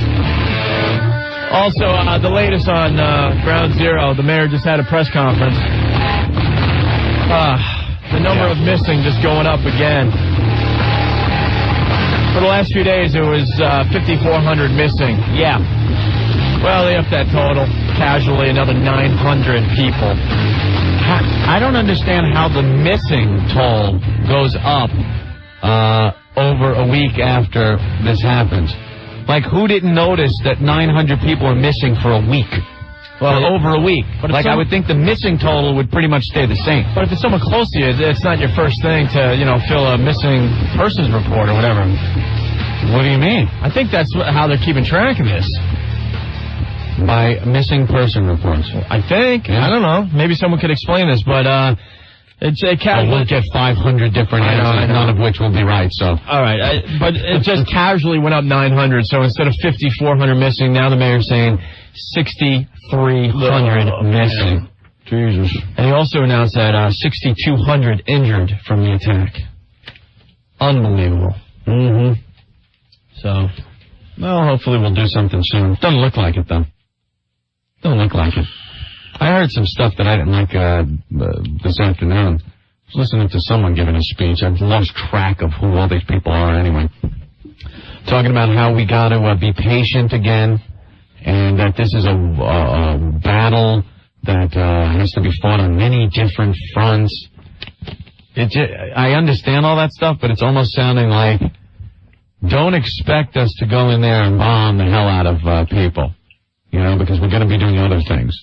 And I hope that's not true. I hope it's not like the war on drugs, Use the war word, but it's not really a war, and it's not working. So, I hope we go in and bomb somebody quickly. All right. Well, anything else pops from what's going on, we'll surely let you know. So, let's move on with the show with Uncle John. What's up, Uncle John? Gee, what I have now doesn't seem so funny. Well, you know what? We gotta move back to the chuckles. I mean, we're trying to do a little bit of a distraction for everybody. Gotcha. So what I had, guys, I wrote a real quick song that's going to take about 10 seconds that talks about all these people writing songs. Okay. And basically it says, if you write a song about this tragedy, we should hang you from a friggin' tree. La, la, la, la, la. And that's it. See you guys. I like it. All right, Uncle John. The songs are so bad. Well, where's Rick? Where's our next song? Where's the next victim? We need another song. What's this called, Ben? Spirit of America, Spirit, Washington, D.C. Spirit of America, Washington, D.C. It's from D.C.? I guess that's where it's from, yeah. Spirit of America. Right. Let's see if we can, hopefully we can play the same game. Is this one that is being played all over the country? Or Rick, what's the history of this song? Which one? Spirit of America, Washington, D.C. Yeah, this is an original out of Washington, D.C. A bunch of local musicians got together. A la We Are the World. Basically, yeah. Oh, my God. JFK's not playing this. Huh? JFK's not playing this, right? They will right now. Oh. Hey, I don't care who's playing it. If it's bad, it's bad. It might be good. It might be. Who's to say, gang? All right, it's Spirit of America. These stars and stripes we wear are more than just symbols. They embody every dream that every American has ever known. Absolutely. So look upon these faces of ours and know this now forever. These hearts you break, these lives you take, our will is made of stone.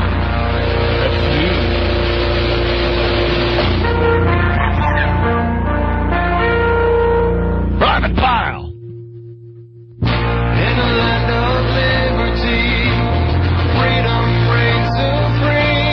Hit it. Oh, God damn it. What's the problem, Rick? Hey, hold on. Go it's back. not on CD. Yeah, go back. Hold on. Go back to that thing right there, that little thing. Right, okay. Go. Nice. No. No! Rick, you're ruining the game. Rick, stop! You guys are driving me nuts today. Rick. I'm giving the international sign for the cue, you know, where you put your finger up in the air and you usually, okay, right here. Right. I didn't go right here. I know. I was still up here. What's all this? No, I'm up here. You wait for it, I'm down here. Right. You put your finger up, cue. keep it going, then the finger goes down, you stop. Exactly. That is true, Rick. All right, let's see if we can regroup here and try this again. Go ahead. Play the tune.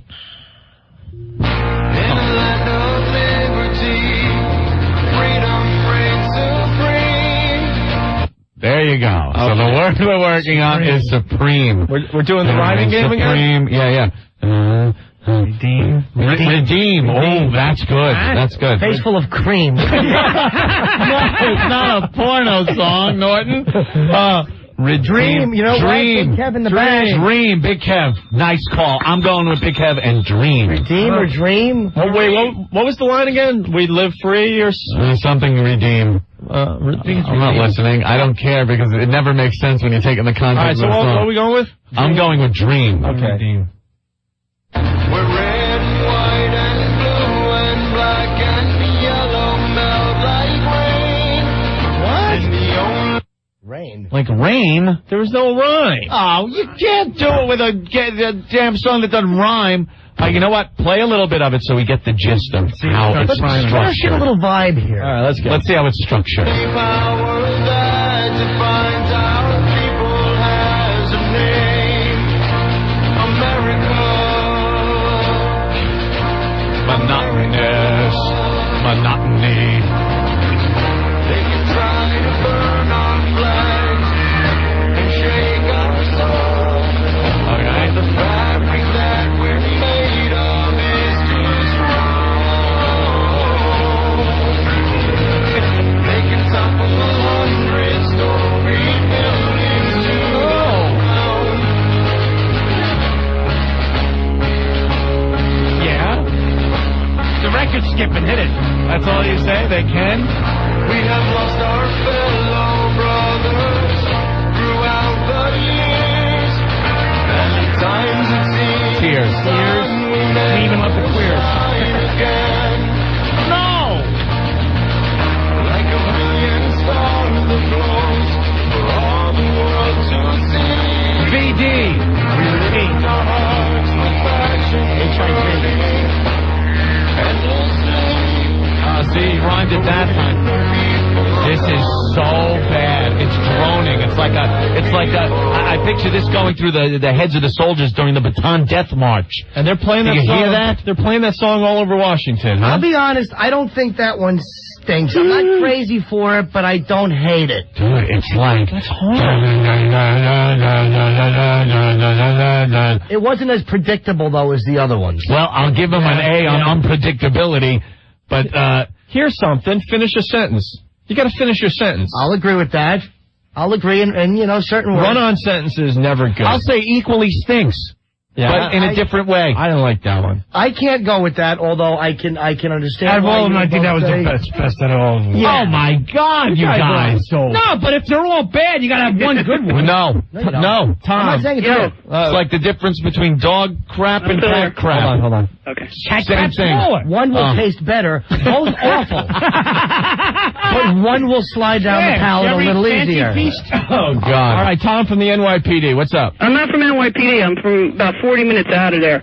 What it is you can enter a person missing any police station in the United States.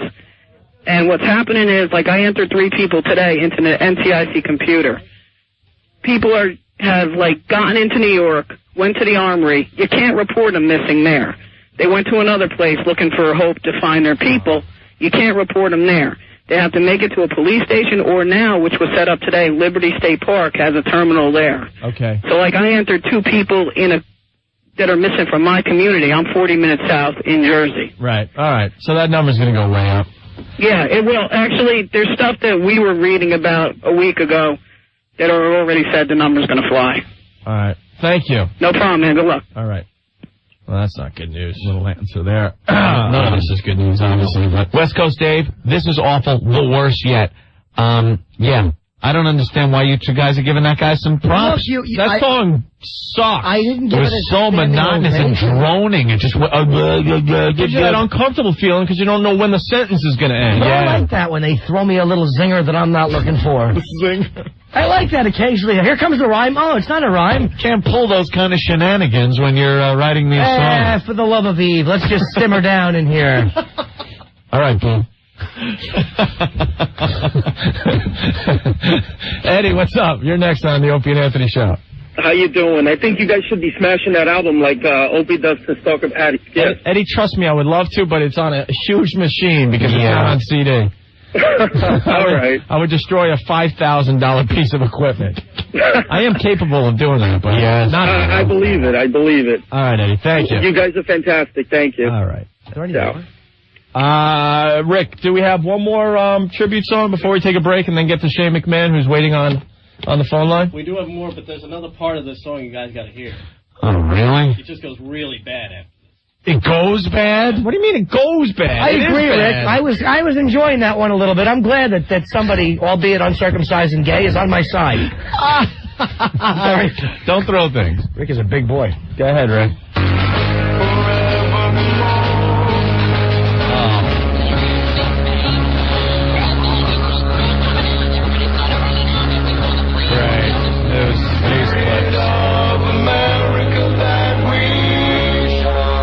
Spirit of America.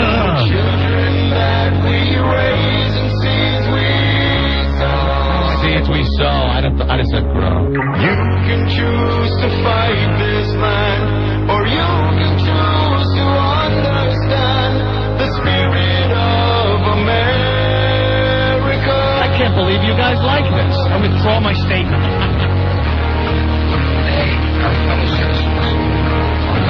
Why are we? No, it doesn't get any worse. I amend my statement. Horrendous. The news clips took that from I could tolerate it to I now concur. It stinks.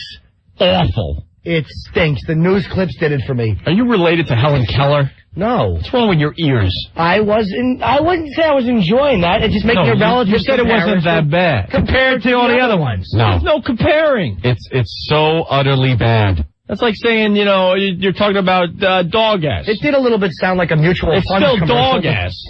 I was waiting for the pa-rumpa-pum-pum part. I actually like that song very much. Oh.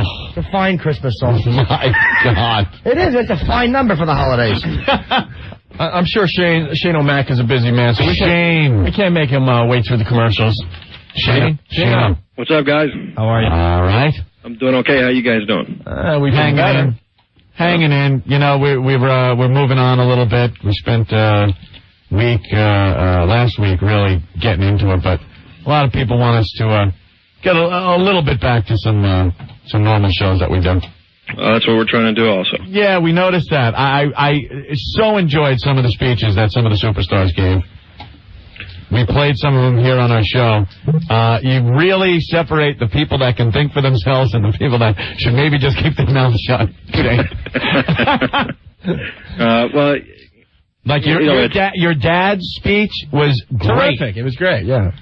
Well, again, all those were set up with, you put a camera in a room and everyone that wanted to participate and have their voice heard, we said, okay, yeah, we just lay it down. So it was not written for them or anything like that. So they just went in there and spoke from the heart. It was raw.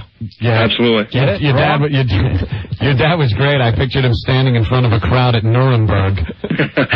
He should be a general. The guy really. He really should. The guy really rallied the troops. But then I gotta call your sister out on this one. Okay. Stephanie gets up and she starts trying to draw a parallel between your family's the allegations about the steroid stuff. I guess that's what it was about that she was hitting on. That happened years ago. Mm-hmm. A bunch of people coming down on your family and the attack. And we were sitting here listening to it, thinking maybe some of the solution in the implants were leaking out and going into her brain. Because it was getting a little rough to listen to. If she wasn't so goddamn hot, Shane, we really would have tore her up. That sister of yours is looking so damn good these days.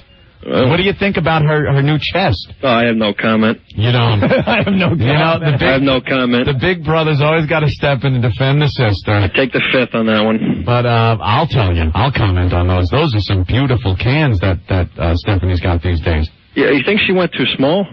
No. Yeah, what was the deal with that, Shane? Hey, man, you got to ask her. They've got lives of their own. They're great. I bet she's trying to tell us, well, they're still small and they'll come down a little bit. Has she told you anything about the ritual that girls that get implants have to go through on a daily basis? No, I stay way, way away from it. Shane, there's a whole thing of massaging. Oh, yeah. And like you oil up the hands and you have to massage them on a daily basis. That's so the swelling will go down. That's a beautiful thing, right? So they'll set nice. It's so beautiful. So it sets nice like cement. That's great. When you look at some old pictures, I swear to God, you look at when she first hit the scene, chained up in that boiler room with the Undertaker after her, and look at her now, two different people. Hey, what can you do? Yeah, it might be a little uncomfortable. I'm at a loss for words. I got you. That could be one of your guys' new jobs, though. You know, you can get into the whole massaging of any woman with the that has the implants. Yeah, they can just come by and you guys would just do that little for a couple hours. Yeah. Hey, Shane, guess who's our new pal on the show? I'm guessing. Jerry the King Lawler. Oh, really? We've talked to the King a couple of times. Last time we spoke with him, he was still pretty broken up about the cat. Do you guys secretly just giggle your ass off about what a tool he is for doing what he did? No. Because we do it here. I would just hope that at some point you should tell everyone. There's not. Maybe there's some wrestling fans that don't really know, or some French wrestling fans. All right, quickly, Jerry the King Lawler was one of the announcers for the WWF. Very good. He has quite the personality. He's perfect for it, if you ask me. He had a girlfriend, the Cat, that was also in WWF, and she got fired.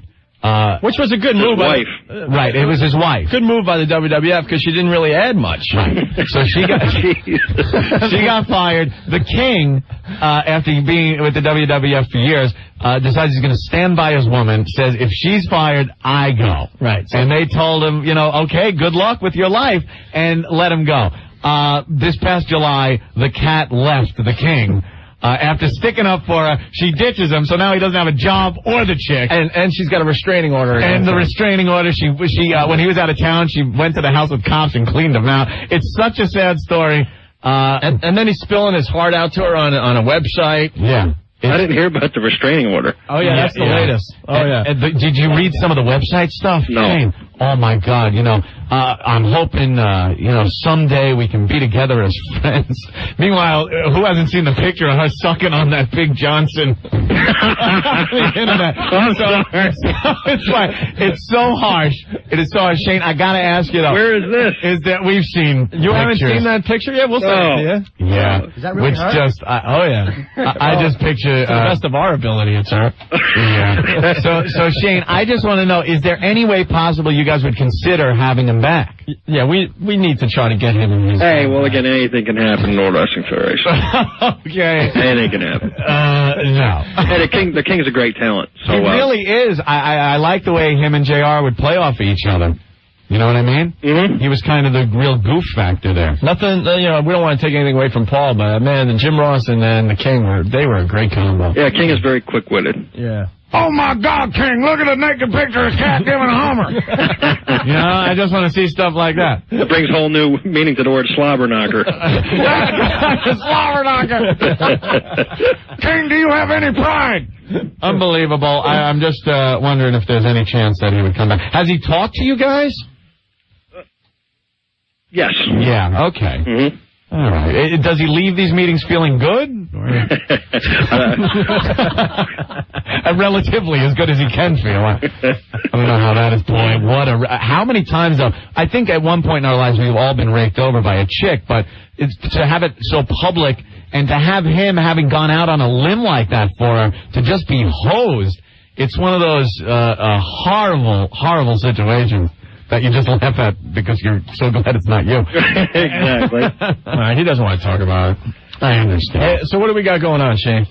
We got lots of things going on. I got to be honest, I haven't watched wrestling in a while because I've been kind of busy watching this around-the-clock coverage of other things, but I'm looking for a distraction, so... Well, you can check out tonight, then, if you're looking for a distraction. Yeah. What's going on tonight? On SmackDown. Of course, you got SmackDown. Mm-hmm. Well, as everyone knows, we're going this Sunday pay-per-view, and hopefully, once again, our whole mission and goal is, as your guys is to put smiles on people's faces. Right. If we can do any type of entertainment, wonderful. So those who do want to tune in tonight, Thursday, and to the pay-per-view Sunday, and we'll try to accomplish that to the best of our ability. Okay. Yeah. So, more of tonight, we're back to business. It's not a tribute show as last Thursday's was. Yeah. And storylines are continuing to develop, and we'll be ready to roll. You're going to get a Bin Laden character like you did with the Iron Sheik during the Gulf War? Absolutely no way. Something like that? No, you're not going to go that route? No. It's quite entertaining watching Sergeant Slaughter beat up the Iron Sheik back in the... Oh, you're going way back to the 80s. Yeah, the old days. Yeah, way back. Yeah. And again, we were already in that angle a long time prior, and we never thought that we'd ever go to war. Iron Sheik just got caught in there. Iron Sheik can't even walk anymore. See him at WrestleMania? Oh, the Shiki Baba, he won. He won the gimmick battle royal. Shiki Baba. Shiki Baba. That's how he talks. I can't believe it, I win. Shiki Baba. That's awful, I love it. That's funny. All right, Shane. So, pay-per-view this Sunday, of course, tonight's SmackDown. And, if you haven't checked it out and you need to get caught back up or, again, need a little levity, then tune back in. If nothing else, you can see my sister's cones. Yep. Absolutely. Right? Cool. That's two good reasons. Yeah, if the ratings drop, man, your pop is going to make her wear dropping necklines. She does look great, though, Shane. I'll make sure she sends you a personalized autograph. Yes. Hey, do you remember Jim Norton? He doesn't. We have our friend in the studio, Jim. It helps us out with the show, Shane. He said he performed at your bachelor party. Really? On the boat. There was a boat going. Oh, yes. He was very good. There was two of us. She was very I was up first. He was very good. You performed at a bachelor party? Oh, yeah, I do a lot of them. Vince was there. Did you take tips? What is that for the alternate lifestyle people there? Everybody ate a banana sundae out of my colon. So they had some comedy and then some girl or something. Yes. Did you have a girl, Shane? There were a few circulating. You didn't have one of those boring bachelor parties where everyone goes to a Met game. No. I could see Vince, though, at the bachelor party. Take your bra off and take it off now. I love it. It was fun, yeah. We, that was, let's see, a little over 5 years ago. Just celebrated my 5th year wedding anniversary. Congratulations. Thank you. Yeah. Sorry. We do a lot more than that. That wasn't it. We have a clip of Vince at the bachelor party talking to Norton. Get on your hands and knees like a dog. That's it. Crawl around like a dog. Beautiful. That is with the banana sundae. That is so classic Vince, man. Well, more Vince talking to Jim Norton at the bachelor party. I'm wondering what color panties you're wearing tonight. That is great. Hey, why do you have Mr. Norton on? Just as comic relief? Or you guys just crack on him all day? Yeah, we have him on a lot. Yeah, That's beautiful. He helps out the show. And I guess your pop wasn't happy with Jim Norton, and this is what he had to say to Jim. You're fired. No one fires people like Vince. That's great. It's like only Mr. Spacely and Vince fire people like that. Jetson, you're fired. All right, Shane, we're going to watch SmackDown tonight, definitely. All right, guys. Need that distraction, and, of course, pay-per-view on this Sunday. Hey, all the best to everyone. When are you going to come see us? Whenever you want. Yeah, when you're in New York, man, you got to pop up. I'm here all the time. Bring that hot sister of yours. Negative. All right, man. All right, bro. All right, guys. Thanks. Bye-bye. There he goes, our buddy. And can I say that the shirts they gave out at the bachelor party, Yeah. it was a nice event, but the shirts were awful. Really? It was a white T-shirt with a, what's that thing that you throw around yourself? It's like a little, it looks like a lifesaver. It's a lifesaver. A Like a lifesaver. lifever, like on a boat. Yeah. A life preserver? Yeah. And it had like it was like a drawing of a life preserver, I think with a picture of his face, and it said SS Shane McMahon. It's true. Do you still have it? I might have thrown it out. I saved it for a long time. The SS Shane McMahon. Now, why, if it was a bachelor party? Because it was on a boat circling Manhattan. It was on a boat, so the SS Shane McMahon. Not as in Nazi SS, but like I understand. It doesn't make sense, though. I love when you get the wacky. I love when you get the wacky T-shirt at the bachelor party. At the bachelor party? You're never gonna wear it again. Yeah, I had it for a long time. I may still have it at my parents' house. I don't know. You know what else? Speaking of wacky things like the bachelor party shirt or something, when we were at Disney last vacation that we took about a month ago or something. The last time you'll ever be on a plane. Yes. Yeah, right. Exactly. The brides and grooms, the people that get married at Disney, they walk around with the Mickey Mouse ears. One has the top hat for the groom, the other has the little veil thing for the bride, and they walk around like that. I swear to God, you just want to stab them with forks in the restaurants when you see them walking around like that. It's cute, though. Isn't that just so cute? Usually, though, I swear, every time I saw one, the only reaction I had was, how did that guy marry such a fat woman? They were all, I swear to God, Midwestern, just rubes with the veil and the ears. Just fat trash. Right. Having fun in trailer trash. Spandex pants with the socks rolled up too high and the sneakers. Slobs. Wonderful. All right, more tribute songs on the way, and I think we got John Valby's song finally. Yeah, we're just we just gotta go through and make sure it's fine. It's clean for the radio. Okay. All right. Hi, we're here under your skin, us two a-holes. Hello, Opie and Anthony. Anthony, Bud Light.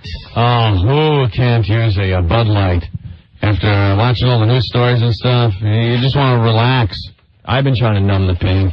Turn on Comedy Central. I suggest numbing the pain with alcohol. Nice, right? Just don't drive. Now, Bud Light. You want a light beer?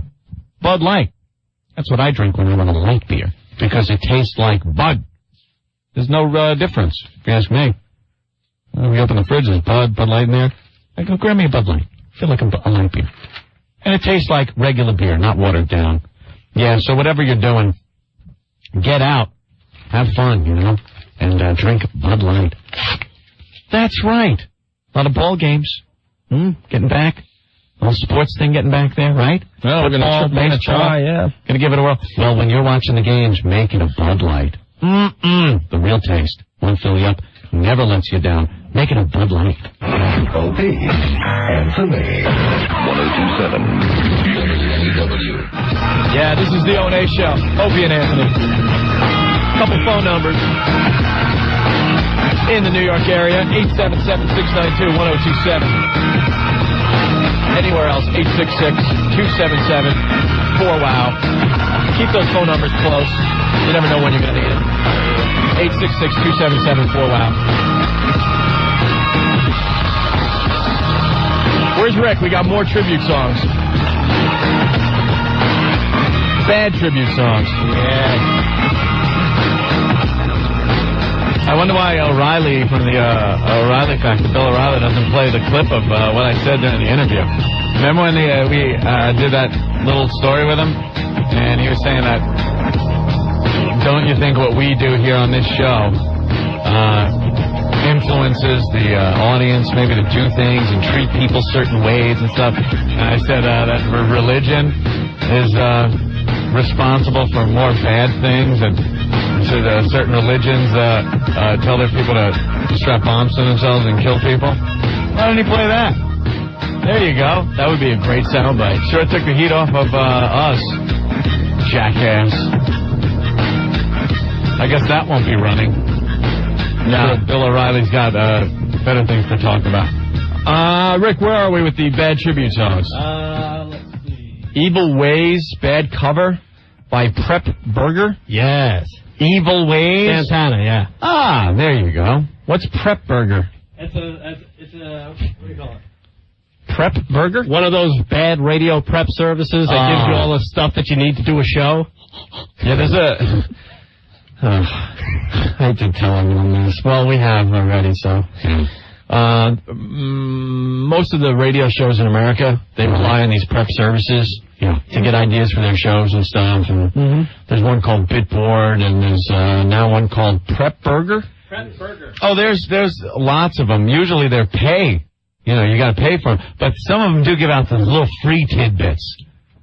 Which, I'm sure those are just even better than the pay ones. So, well, see, this is the benefit of this tragedy is that they've opened up their catalog of WTC tribute songs. Thank God for them.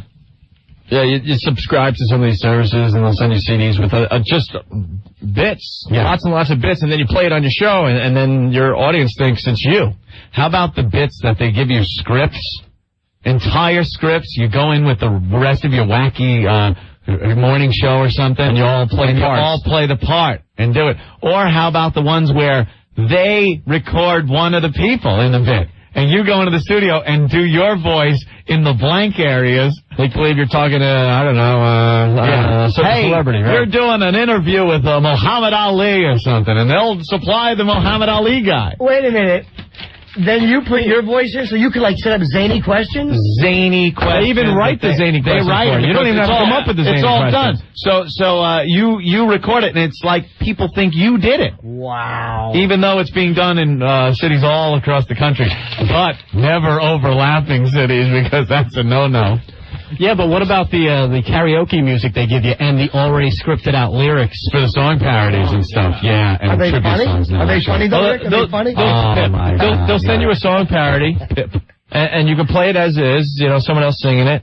Or they'll just send you, like Rick said, the music, and you got the script, and you sing it like you wrote this song and put it together in your production. And nobody at the station puts the kibosh on that? Oh, no. And they're all knee slappers. Wow, that sounds like fun. Real rim tickler. My bed was going dead. Kathy, you're on the radio. I don't think it's right that you guys are making fun of all these tribute songs. No? Why not? No. Why? Because our country's going through a lot right now. Yeah. And if it makes somebody feel better to make a song and have everybody listen to it and have some emotion, and then you guys are just... Kathy, did you listen to what I had to say about that very topic an hour and a half ago? No. All right, I was at work. rewind the Opie and Anthony show, and you'll hear exactly what we said about that. All right, so then you agree with me, so why are you still doing it? Because they're still really bad. We understand why they're doing it. But they're bad. It doesn't change the fact that these are bad songs. Is it making them feel better writing them? I'm sure. They're expressing their pain and what they're going through. But you know something? These songs stink. And musically, they suck. I mean, at least they're trying. At least they're trying to do something. Wait, but there's also something going on with these songs that Anthony mentioned earlier. They're hoping that one of these songs catches on and they make a name for themselves, by the song they came So up you with. think there's ulterior motives. But I think that now... Oh, definitely. But I don't think now people are thinking of ulterior motives. I think they're thinking of the country. No, well, regardless, whatever they're thinking, whatever the reasoning, good, bad, indifferent, these songs stink. All right. Hang the phone up, you skank. Guys, ma'am. What? Ma'am, if it makes them feel better to write it, is it wrong? It makes us and a lot of the listeners feel better to make fun of it. Oh, there you go. Wow. You just got started this Who's in that line? You see what I mean? It's nice. Who's that in that? Kathy, there's no way you could have a comeback to that line. I know. You set me up. No, it's just about making people feel good. That's all it's about. God bless Thanks for calling. I'm getting off. We're going to have fun with a couple more, but, it's all in good-natured way. He used your own words against you. I love that. I don't. All right, Kathy. All right, take care. Bye. Say we're, problem. All right, Rick, so what is this? This is Evil Ways cover? By Prep Burger. Prep Burger. Which means hundreds of radio stations across America have this song, and they're playing it not as a goof, right? Right, this is serious. All right, let's check it out. Folks, get out your hankies.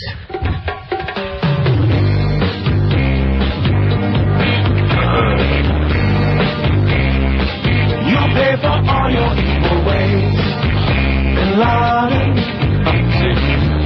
Soon we will punish you with rage. Bin Laden. And mark my words, your free life is through. You can be running and hiding, but we'll hunt you down. And we'll be bombing and pounding you into the ground. And you'll be gone.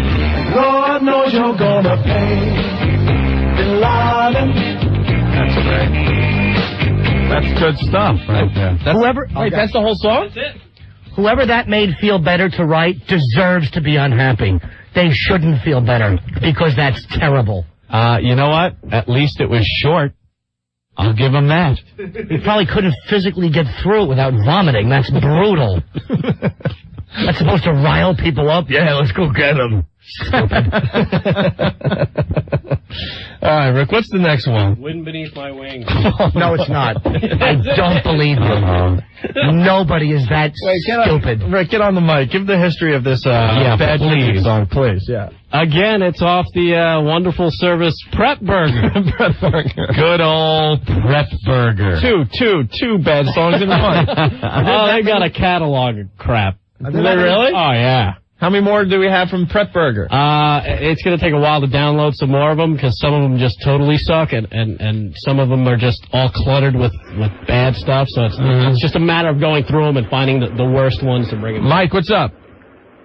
Mike. Hey, what's going on, guys? What's up? I just, your last commercial break, flipping around the dial here, I'm heading home. PLJ just played the rhyming song. So I want you to, the one that was rhyming there. The one that we were trying to figure out.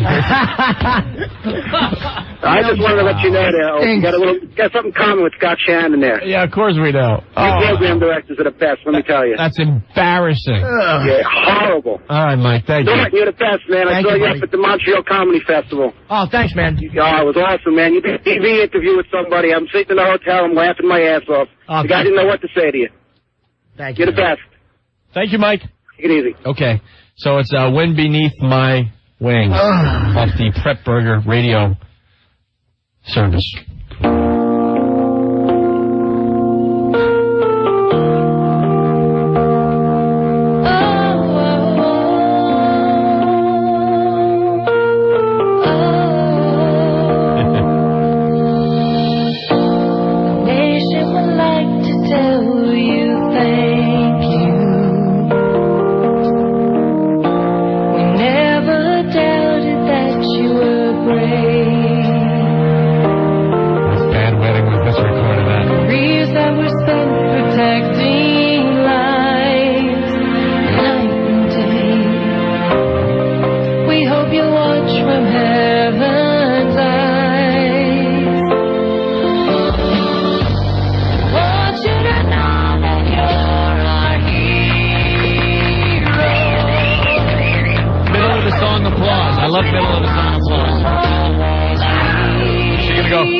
I agree with the sentiment, but she stinks. She means well. She stinks. She means well. This has been, speaking of hero songs, Mariah Carey will be singing Hero during the telethon tomorrow night. She will? Yeah. They're doing Andrew Dice Clay's idea tomorrow night. Good. The radio/TV thon. Did they let her off the set of Cuckoo's Nest? There you go. There's some great stuff on her in the latest Inquirer or Star or one of those one of the rag magazines? Yeah, she was running around one of the mental hospitals showing her boobs, asking if anyone wanted sex. Really? Stop it. Really? Just stop right now. Really? Are you kidding me? This is all according to them, but you know what? It turns out that half that crap in those rag magazines come true. Up real. And then she jumped in a bathtub with all her clothes on to take a bath. That's a sure sign of craziness. She thinks she's invisible, and what was the other thing from that article? Maybe she'd think I'm Jeter. I should go there. And she bought Marilyn Monroe's piano, and she's convinced Marilyn is talking to her through the piano strings. And she's probably saying, "Don't bang a Kennedy." That can happen, though. Oh, my God. What does Smitty have? Smitty, you're next on the Opie and Anthony show. What's going on, kids? Hey. You guys were looking for a song yesterday that you guys heard from the 70s, one of those horrible songs. One of you was looking for it. Oh, Opie was, yes. Was it Billy, Don't Be a Hero? No. Nah? No. That song sucked anyway. It is awful. All right, Smitty, thank you. All right, man. Thank you. Billy, don't be a hero. Don't be a fool with your life. Crackling Rosie, get on board. We're gonna ride till there ain't no more. I don't know what it says here. Nick, Neil Diamond rock. What's up, man? What's up? What's up, boys? How you doing? All right. If I gotta listen to another one of these goddamn songs, I hope they attach me to the first bomb that we dropped in Afghanistan. This is the worst thing I've ever heard in my damn life. That's what they should actually do, just send these over until they all just surrender. Oh, yeah, Bin Laden would come running out of the country with his hands up. I give up. Well, it's obvious to us, but there's radio stations playing these as serious tribute songs. They're playing them in honor. You guys are at least playing them making fun of them. All right. I could see getting wasted and, making funny songs with your friends, but to send them into radio stations, this is asinine. Well, then the radio stations turn around and play them, though. That's the scary part. Yeah, what are they smoking? All right. Thanks, Dick. All right, boys. Right. It is. Hey, where's Rick? Do we have one more? Oh, yeah. Yeah, we do. Where was that one from AJ or whatever his name was? Ace and TJ. Ace and TJ. Yeah. Ace and TJ. Is this that's a radio duo, right? They're a couple of boys out of Charlotte. Ooh. Out of Charlotte. Yeah, but this God is dang. I guess this is like a real country song or something, and they just added their own drops to it. And I think one of them is actually, you hear one of them, like he's actually commenting, watching it on TV in the beginning. No, he's not. I don't think so, believe yeah. that. It couldn't be that awful. What's the song? It's, I don't know. All right. I'll listen for a minute. Go ahead. Hey, it's 8:57. We are watching an unbelievable scene on television. Today, we've had a national tragedy. Holy ass, get rid of the fake radio voice. Hey, we're watching an unbelievable tragedy. Who's we? Me and my lover. We're watching an unbelievable tragedy. What? If you're live on the radio while that whole mess was going on, I mean, if that doesn't, knock your radio voice out of your head, then I don't know what will. Hey, we're here. This is an unbelievable tragedy. This tragedy is sponsored by Lay's Potato Chips. You can't get out of radio mode. Oof. What an awful... Wouldn't your reaction be, business. holy... That's ass? Yeah. That's why the videotapes taken from the street where you hear people screaming like anybody else would were the hardest to watch, man. Of course I would scream that. Yeah. All right, can you start that over? There we go. Hey, it's 8:57. We are watching an unbelievable scene on television. Hold on. And he has to do a time check. Hey, it's 8:57. The weather, we're looking at 79 degrees, partly cloudy. And I'm watching an unbelievable situation. 72 degrees at 8:57. And we'll tell you about the unbelievable situation I'm watching right after this. So stick around. After a twofer from Leonard Skinner. The big radio tease. What the? It's doing time checks. No, it should be holy ass. What the F is this? Hey, it's 8:57. We are watching an unbelievable scene on television. Today, we've had a national tragedy. 2 airplanes have crashed into the World Trade Center in an apparent terrorist attack on our country. Oh, my God. The second building that was hit by the plane has just completely collapsed. The whole site has collapsed? The whole building has collapsed. Massive casualties here at the moment. So fast, everything was a blur. Everyone came by, said how sorry they were. This stinks, we all can tell. I knew that they meant well, so I tried to force a smile. And they said I should be thankful that I had them for a while. I can't go. But now my friends and my family gone home. I'm just out there sitting with my memories all alone. I've always heard that God does everything right. I just wish my angels weren't in heaven tonight. May God bless the victims, their families.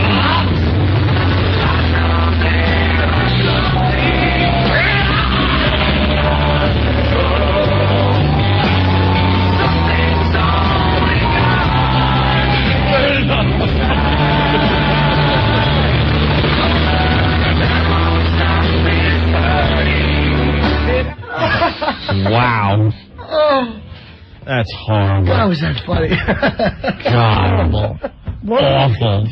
Why would you want to listen to that? Even sadder than you are. Oh, that made me laugh. Why would you want to be sadder? Yeah, It's you the want Food to... Emporium commercial. That guy is brutal. Mike, what's going on? Not much. I got halfway through that Wind Beneath My Wings song, and the tears just started welling up my eyes. Really? And it wasn't emotional. It's just I started to puke, and the vomit was running in my nostrils. All right. And that Kathy lady said that it made her feel better when she listens to these songs. What makes me feel better is stand naked in front of a girls' high school, but it doesn't mean I can do it. All right, thanks, Mike. Wow. Try some of the lower grade schools. Let's go to Dave. Dave, you're next on the Opie and Anthony show. Oh, hey, how you guys doing? All right. Hey, I just wanted to say that these songs, you know, I mean, they're riveting. I'm getting chills listening to these songs. I think really the only thing that could warm me up is a bunch of Afghanis on fire. Well, we can only hope. All right, thanks. In a related note, the weather for the next week in the... we got it. We got the email. Thank you. Thank you so much, Dave. Dave? Bye. I bet it was going to be really hot and mushroom cloudy. So, what is the forecast for Afghanistan? It's going to be 2,000 degrees. 2,000 degrees. Oh, ho, ho! Is that Jem circling the email circuit? Oh, of course. Ugh. All right, we finally got John Valby's new song. We were goofing on the one he sent in last week, so he went back to the drawing board, and he's trying again here, Anthony. All right. Is this one good, Ray? It needed a lot of cleaning. Oh, a lot of cursing? Did this get through the censor? Yeah, it got through. All right, here we go. John Valby's latest creation. They got this Taliban blues. I know a guy, his name's Osama, half of Afghanistan, his mama. He's hiding in a cave in a same pajama with his knob in the crack of a crusty old llama. Hey, Bin Laden. Hey, Bin Laden. They got that Taliban blues. They hate the USA and what we stand for, so the Taliban's declaring a holy war. When our bombs begin to hit, the only thing they'll be declaring is holy. Hey, Bin Laden. Hey, Bin Laden. They got them Taliban blues. Hey, Osama. George W. Bush is a loving guy, and he knows you're lonely. That's the reason why he's given a national monument to be your companion. Gonna turn your cave into the Grand Canyon. Hey, Bin Laden. Hey, Bin Laden. We got them Taliban blues. his face, a diaper on his head. Before too much longer, he's gonna be dead. And when he dies, he might see God, that's true. But he's gonna find out that God's a Jew. Hey, Bin Laden. Hey, Bin Laden. Oh, they got that Taliban blues. All right, one more. 5 times a day, they stop and pray. But soon they'll be bound to the USA. And all you bastards that support jihad, open your mouth, here comes Uncle Sam's. Hey, Bin Laden. Hey, Bin Laden.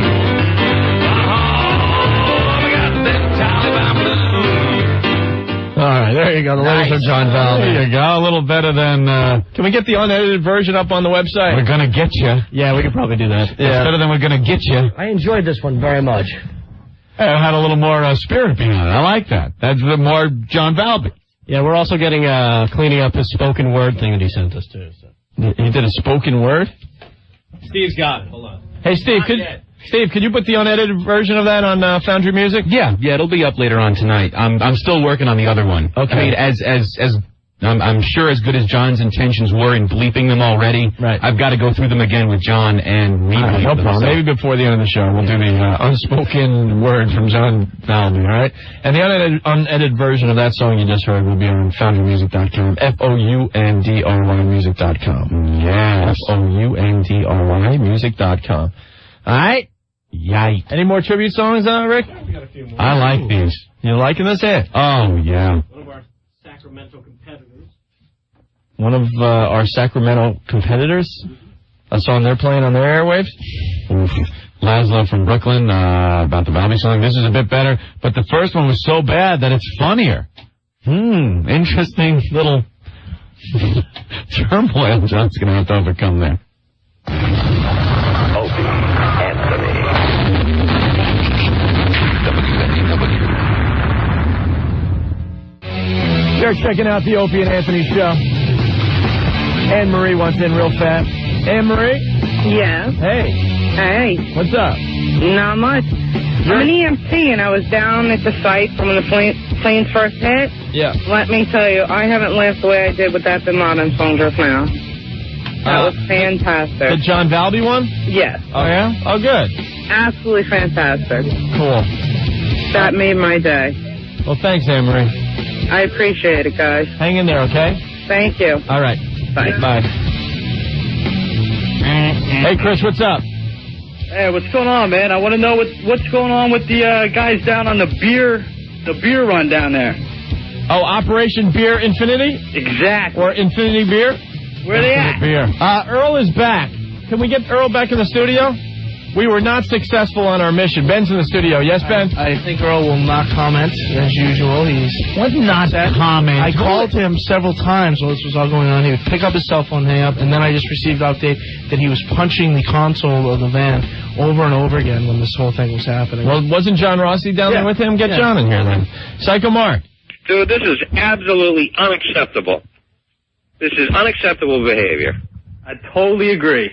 You know, I mean, he doesn't have to punch the van. It's not, I mean, who cares? It takes him 5 hours to get the beer in. Don't stop doing it. The last we heard, they told Earl to loop around. Loop around. Exactly. Did he loop around? What happened to him? Where'd he loop go? around, not. We need to know if he looped around. I doubt it. I bet he went right home. All right. Oh, and hey, take care, man. Hopefully they get the beer in, man. All right, Chris. We'll get the beer down there somehow. All right. All right, man. Later. Yeah, they're trying to hunt down Earl or John to see what happened. Just ponderous. It's just ponderous. Wow, the market took a big hit today also. Went down. Dude, I'm right by the stock exchange right now. It's actually on the other side of the building. Yeah, I was down to 83.76, the lowest in 3 years now.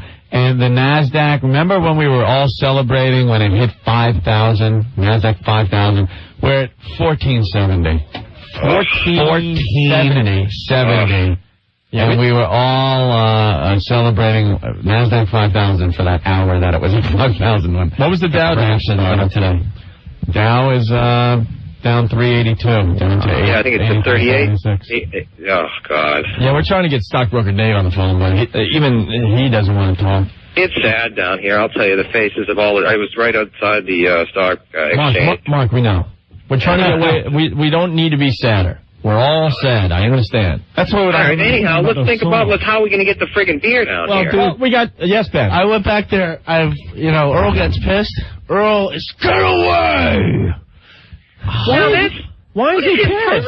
Why is he angry? Dude, he was flipping out in the truck. Yeah, Josh hitting stuff. He was like yelling at cops. He was yelling at cops. Yeah, because he was. Well, no wonder. You're not. You can't yell. Don't yell at cops. They have enough going on. So what happened when they told you to loop around, John? We looped around. We went to like the 4 checkpoints, and they finally sent us down to the Bowery. Right. And they just laughed at us. They're like, "We're not letting O&A down here." I was like, "We're not letting O&A down there." We weren't in the van. It was the beer. I was like, "I just want to drop off some kegs." They're like, "No, there's not a chance you're getting down here." Oh.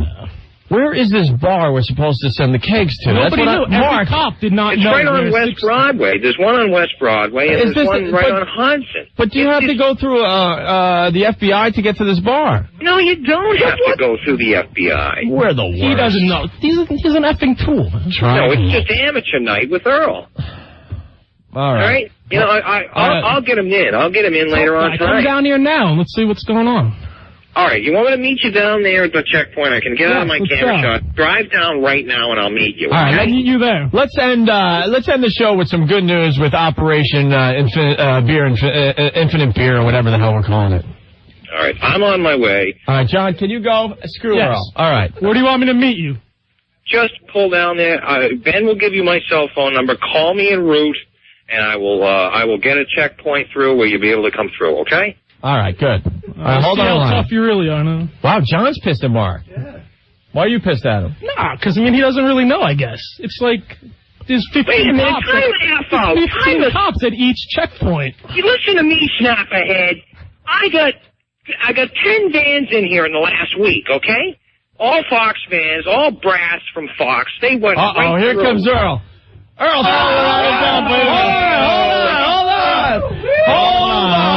Hold on. Woo! Earl, hold on.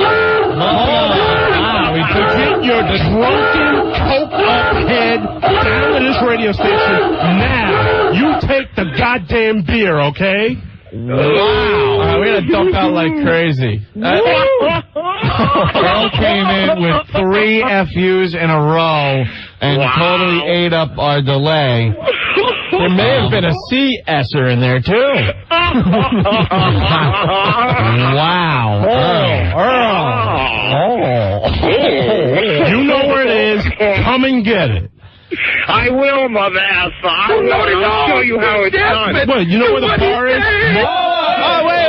We're out of delay. And Earl left. We just both dumped out. Oh, Lordy Lord, he's desperate. Do what he says. What the hell was that?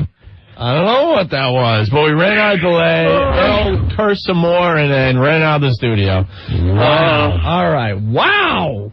Oof. Earl was heated. Happened to have my young son in the studio. Will meet you people, eh? Hey, where are the white women at? Yeah, all right, listen. All right, John is on his way, I think. We're going to put you on hold, Mark. We need... Yep. We only have like 20 minutes left in the show, so... Dude, I'm running out right now, okay? All right, bye. Earl's got a good suggestion. Do you know where to meet him, John? No. Oh. Well, he's got a cell phone number. Ben, give him the cell phone number. Cell phone number. All right. Earl's got another comment. Earl, what? Let's all go home and find a nice white woman to make love to. All right. Really, Earl? Okay, good. I understand that. Your Dixon, charcoal briquette, Moulignon. Tony Soprano, stop it. We cleaned up the John Valby spoken word. And do we have one more tribute song that we can play today, Rick? Yeah, I just finished it. All right. Well, while you get that, Pretty terrible. let's play the John Valby spoken word. Spoken word. Yeah, I think it's one of those poems he does. Oh, okay. You guys said you hate poems, but let's see what John's got up his sleeve, okay? All right. Here's to Osama bin Laden. That towel-head scum. May the U.S. blast his ass to kingdom come.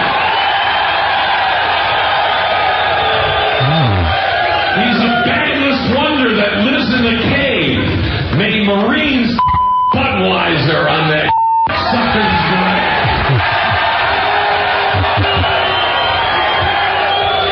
Osama, being a chicken faggot, lives off camel turds with a topping of maggots.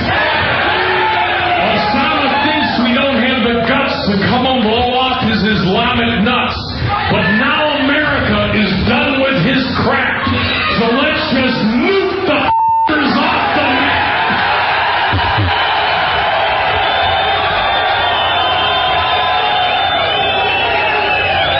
So here's to Osama, that son of a bitch.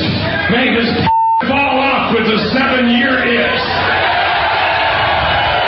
And may they beat on his with a big brass hammer till his whistles the Star-Spangled Banner.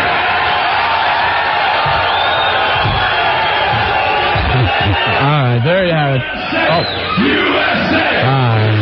USA tune. I'm assuming Steve from FoundryMusic.com will put the unedited version of that on the website as well.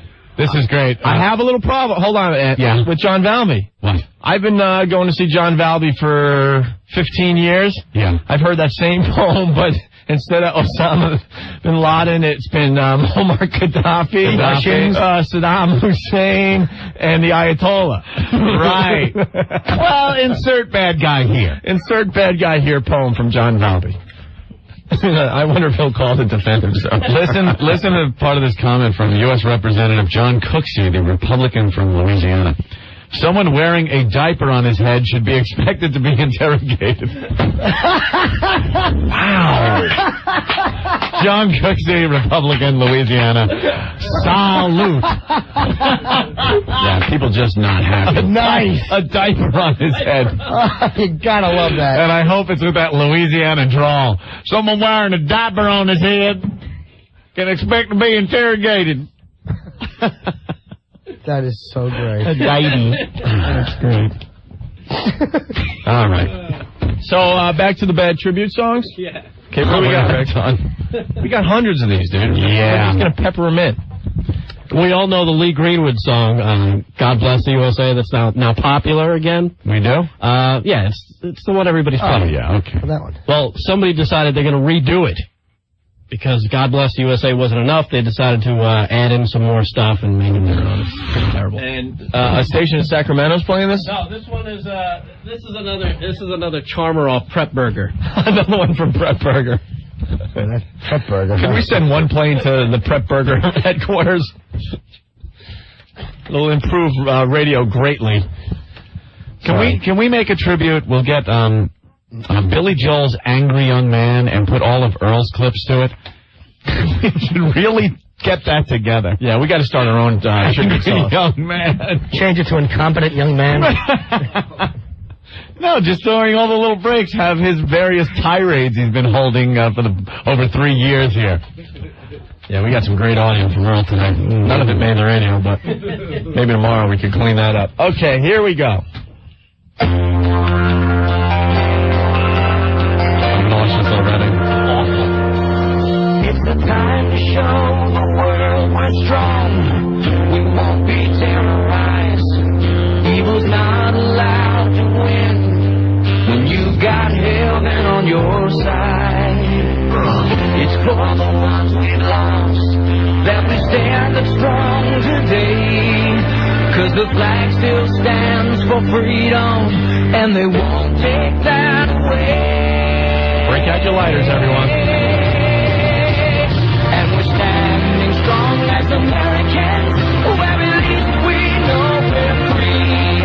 And we won't forget the ones who died on that Tuesday morning, and we're going to stand. Just slip that in.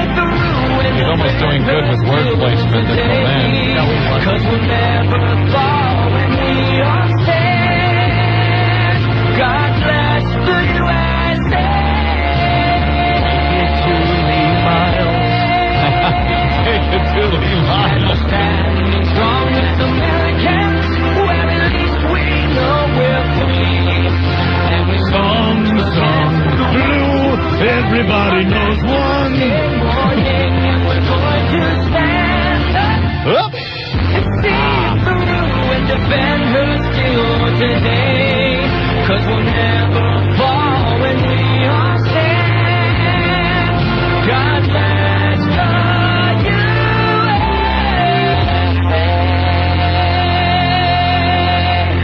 songs make us look like a bunch of pansies. Just a whole nation of Marys. Mary. Bunch of pansies. Who's in their car cranking that up? No one. No one is. No one. Thank you, Prep Burger. Not even him. Thank you. Anthony, wow, our listeners, they work quick. Yeah. We got another bad tribute song. Uh-huh. This one is about Operation Infinite Beer. All right.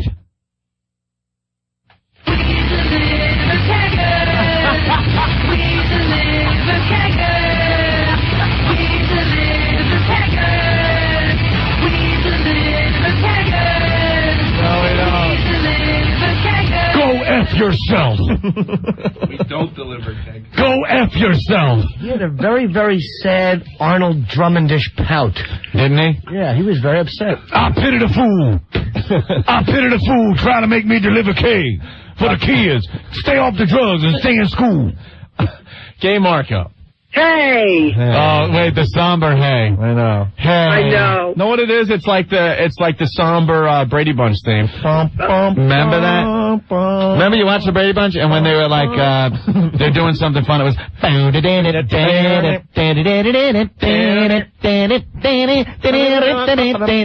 then Greg gets caught smoking, father and mother have a talk with him. It wasn't his jacket, though. Or when they have of course not. When they have that talk. What disease does Dad have? Oh, God. Oh, my God.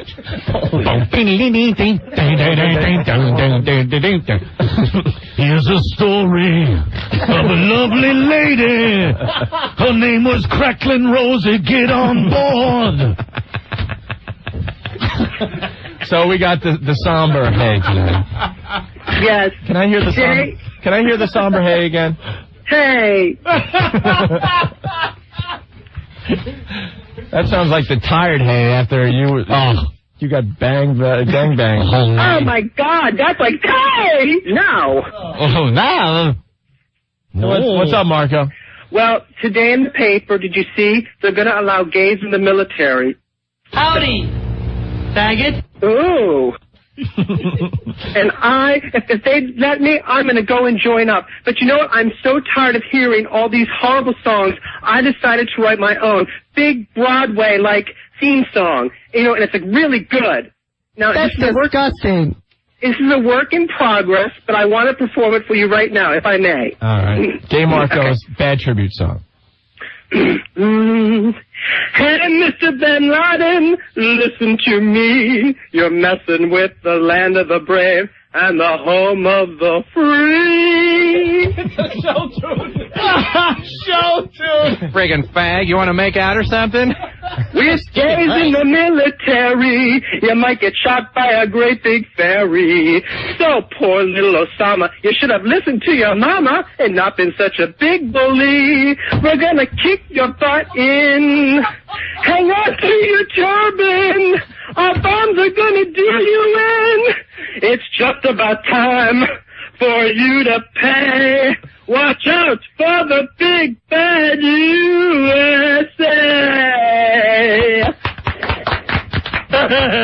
You're a girl. That was the best song we heard today. Wow, there you go. I'll say it. You know Thank something? you. I bet it's even better.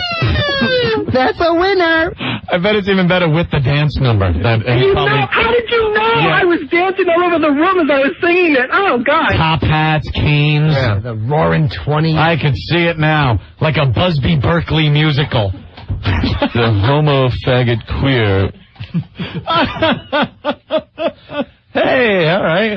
Well, that's my little contribution to your show. All right, Marco. Very good. Thank you. All right. We'll talk to you Take care. soon. I love you. I'm so glad to hear you. I had a horrible time in Europe. You know, I was trying. Enough. Hang up. Always funny. Always funny. Oh, a horrible time in Europe. You had to get through all that pesky foreskin.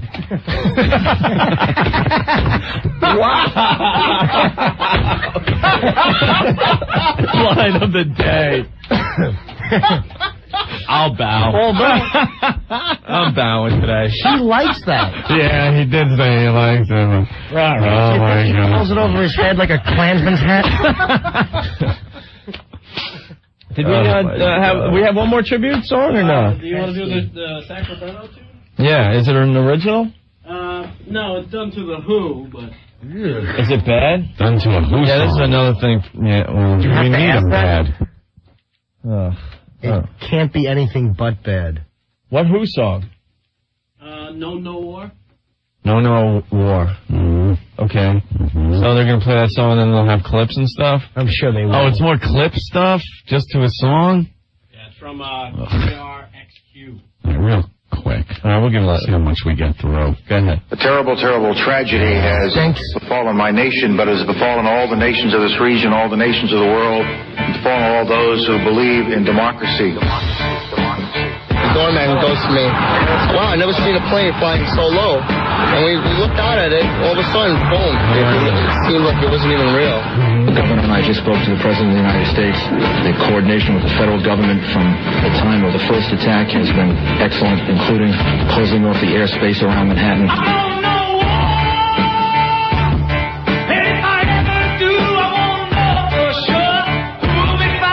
We see terrorists. Big explode happened. I've had enough. How about you? That was heinous. Hey, good job, Sacramento. Yeah. All right. Why don't we take a break and we'll play What Did We Learn on the Opie and Anthony show today? Mm-hmm. All right? All right. I'm exhausted from the tribute songs. We have more tomorrow, right, Ray? Douche your dressing. Yeah. Sorry, I didn't fit that in. Douche your dressing. Douche your dressing. Totally stoned radio. Don't forget the weakest dink. Yeah. Hey, the weakest thing. Scorch, I'm asleep. Oh, the weakest dink. Write that down. From the Kingdom of Nakedness, totally stoned radio. With doucher dressing. Doucher dressing. Doucher dressing. What do we learn next? Don't go to CNN for dick jokes. Don't come here for the news. The Opie and Anthony Show. I like it when the show is dirty. Anthony, WWF SmackDown tonight at 8 o'clock on UPN. Yes, last Monday on Raw, Kurt Angle drove Stone Cold Steve Austin right to the edge. Can Stone Cold beat the Olympic hero? The Rattlesnake will do anything to foil Kurt's attempt to capture the WWF Championship. Tune in to WWF SmackDown tonight at 8 on UPN. It took Stephanie McMahon Helmsley and her huge cans test Shane McMahon and Booker T to bring down The Rock on Raw. How will the WCW champion The Rock deal with the Alliance on SmackDown tonight? Plus, the 7-time tag team champs, Edge and Christian, have now gone their separate ways. Christian believes whatever Edge can do, he can do better. But Edge's assault on Christian last Monday has taken this family feud to a whole new level. Slow down. I'm looking at the time. Tonight on WWF SmackDown, just 3 days before Unforgiven will Stone Cold Steve Austin be hell-bent on revenge. Will The Rock lay the smackdown on those who assaulted him? Will the emotions between brothers Edge and Christian erupt once more? Anything can happen. 3 days out from Unforgiven on WWF SmackDown tonight at 8 on UPN. Opie, Anthony. WNEW.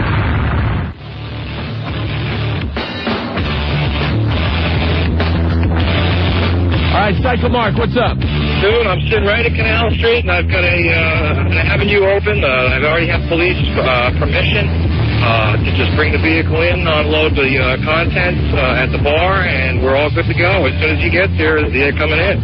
All right, stay on the line, okay?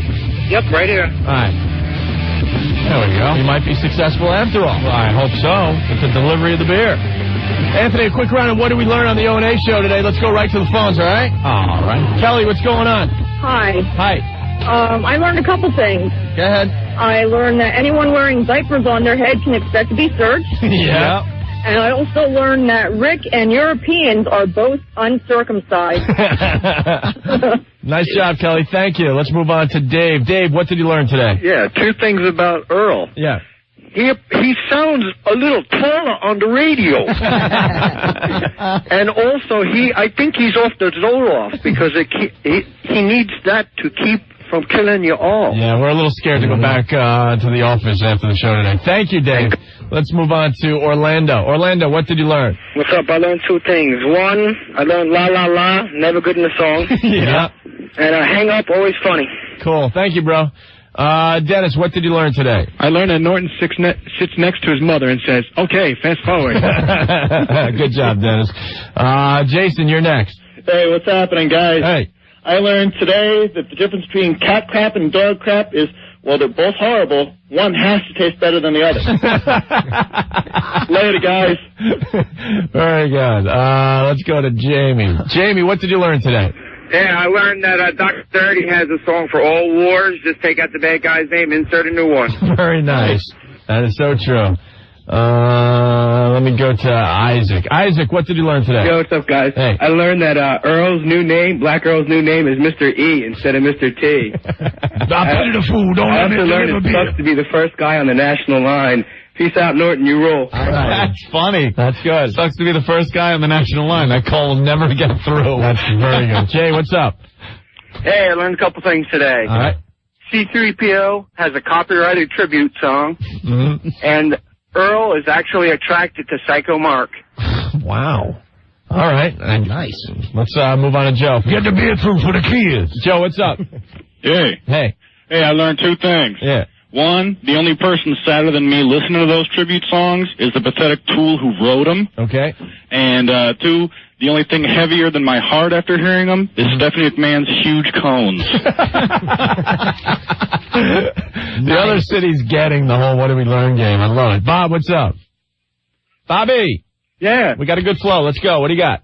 I learned that Neil Diamond rocks. Yep. Thank you, Bob. Forever in blue jeans. Go, you rock, man. All right, Bob. And Kevin, what's going on? Hey, what's happening, guys? Hey. I learned that Norton serves banana splits from his colon. All right, bro. Have a good one. Thank you. What an educational show this was. Really fast. Hydrated Peach. I learned Prep Burger is turning us into a nation of Marys, one tribute song at a time. I learned that Scorch comes up with bits while lying naked in bed. That's from BJ. Tracy writes, I learned that Operation O&A Kager to the rescue was put to a halt because not enough looping was done. And that is it. All right, man. We'll get out of here. All right, man. Thanks, guys. I hope we gave you a few chuckles today.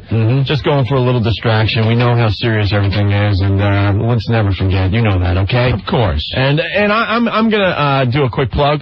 I'm going down to Paisanos tonight to help out. Are ya? Yeah, Joey's really hurting at Paisanos, so a bunch of us are going down to show a little support down there in Little Italy. All right? That's a good idea. On Mulberry Street, you got to support the people downtown because they're hurting bad.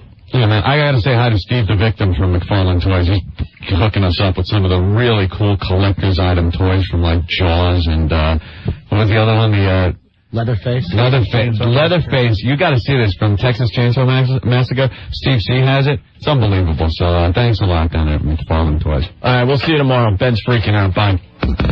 More girls, more gooder. Hookers for everyone! You want this? No longer will our penises remain flaccid and unused.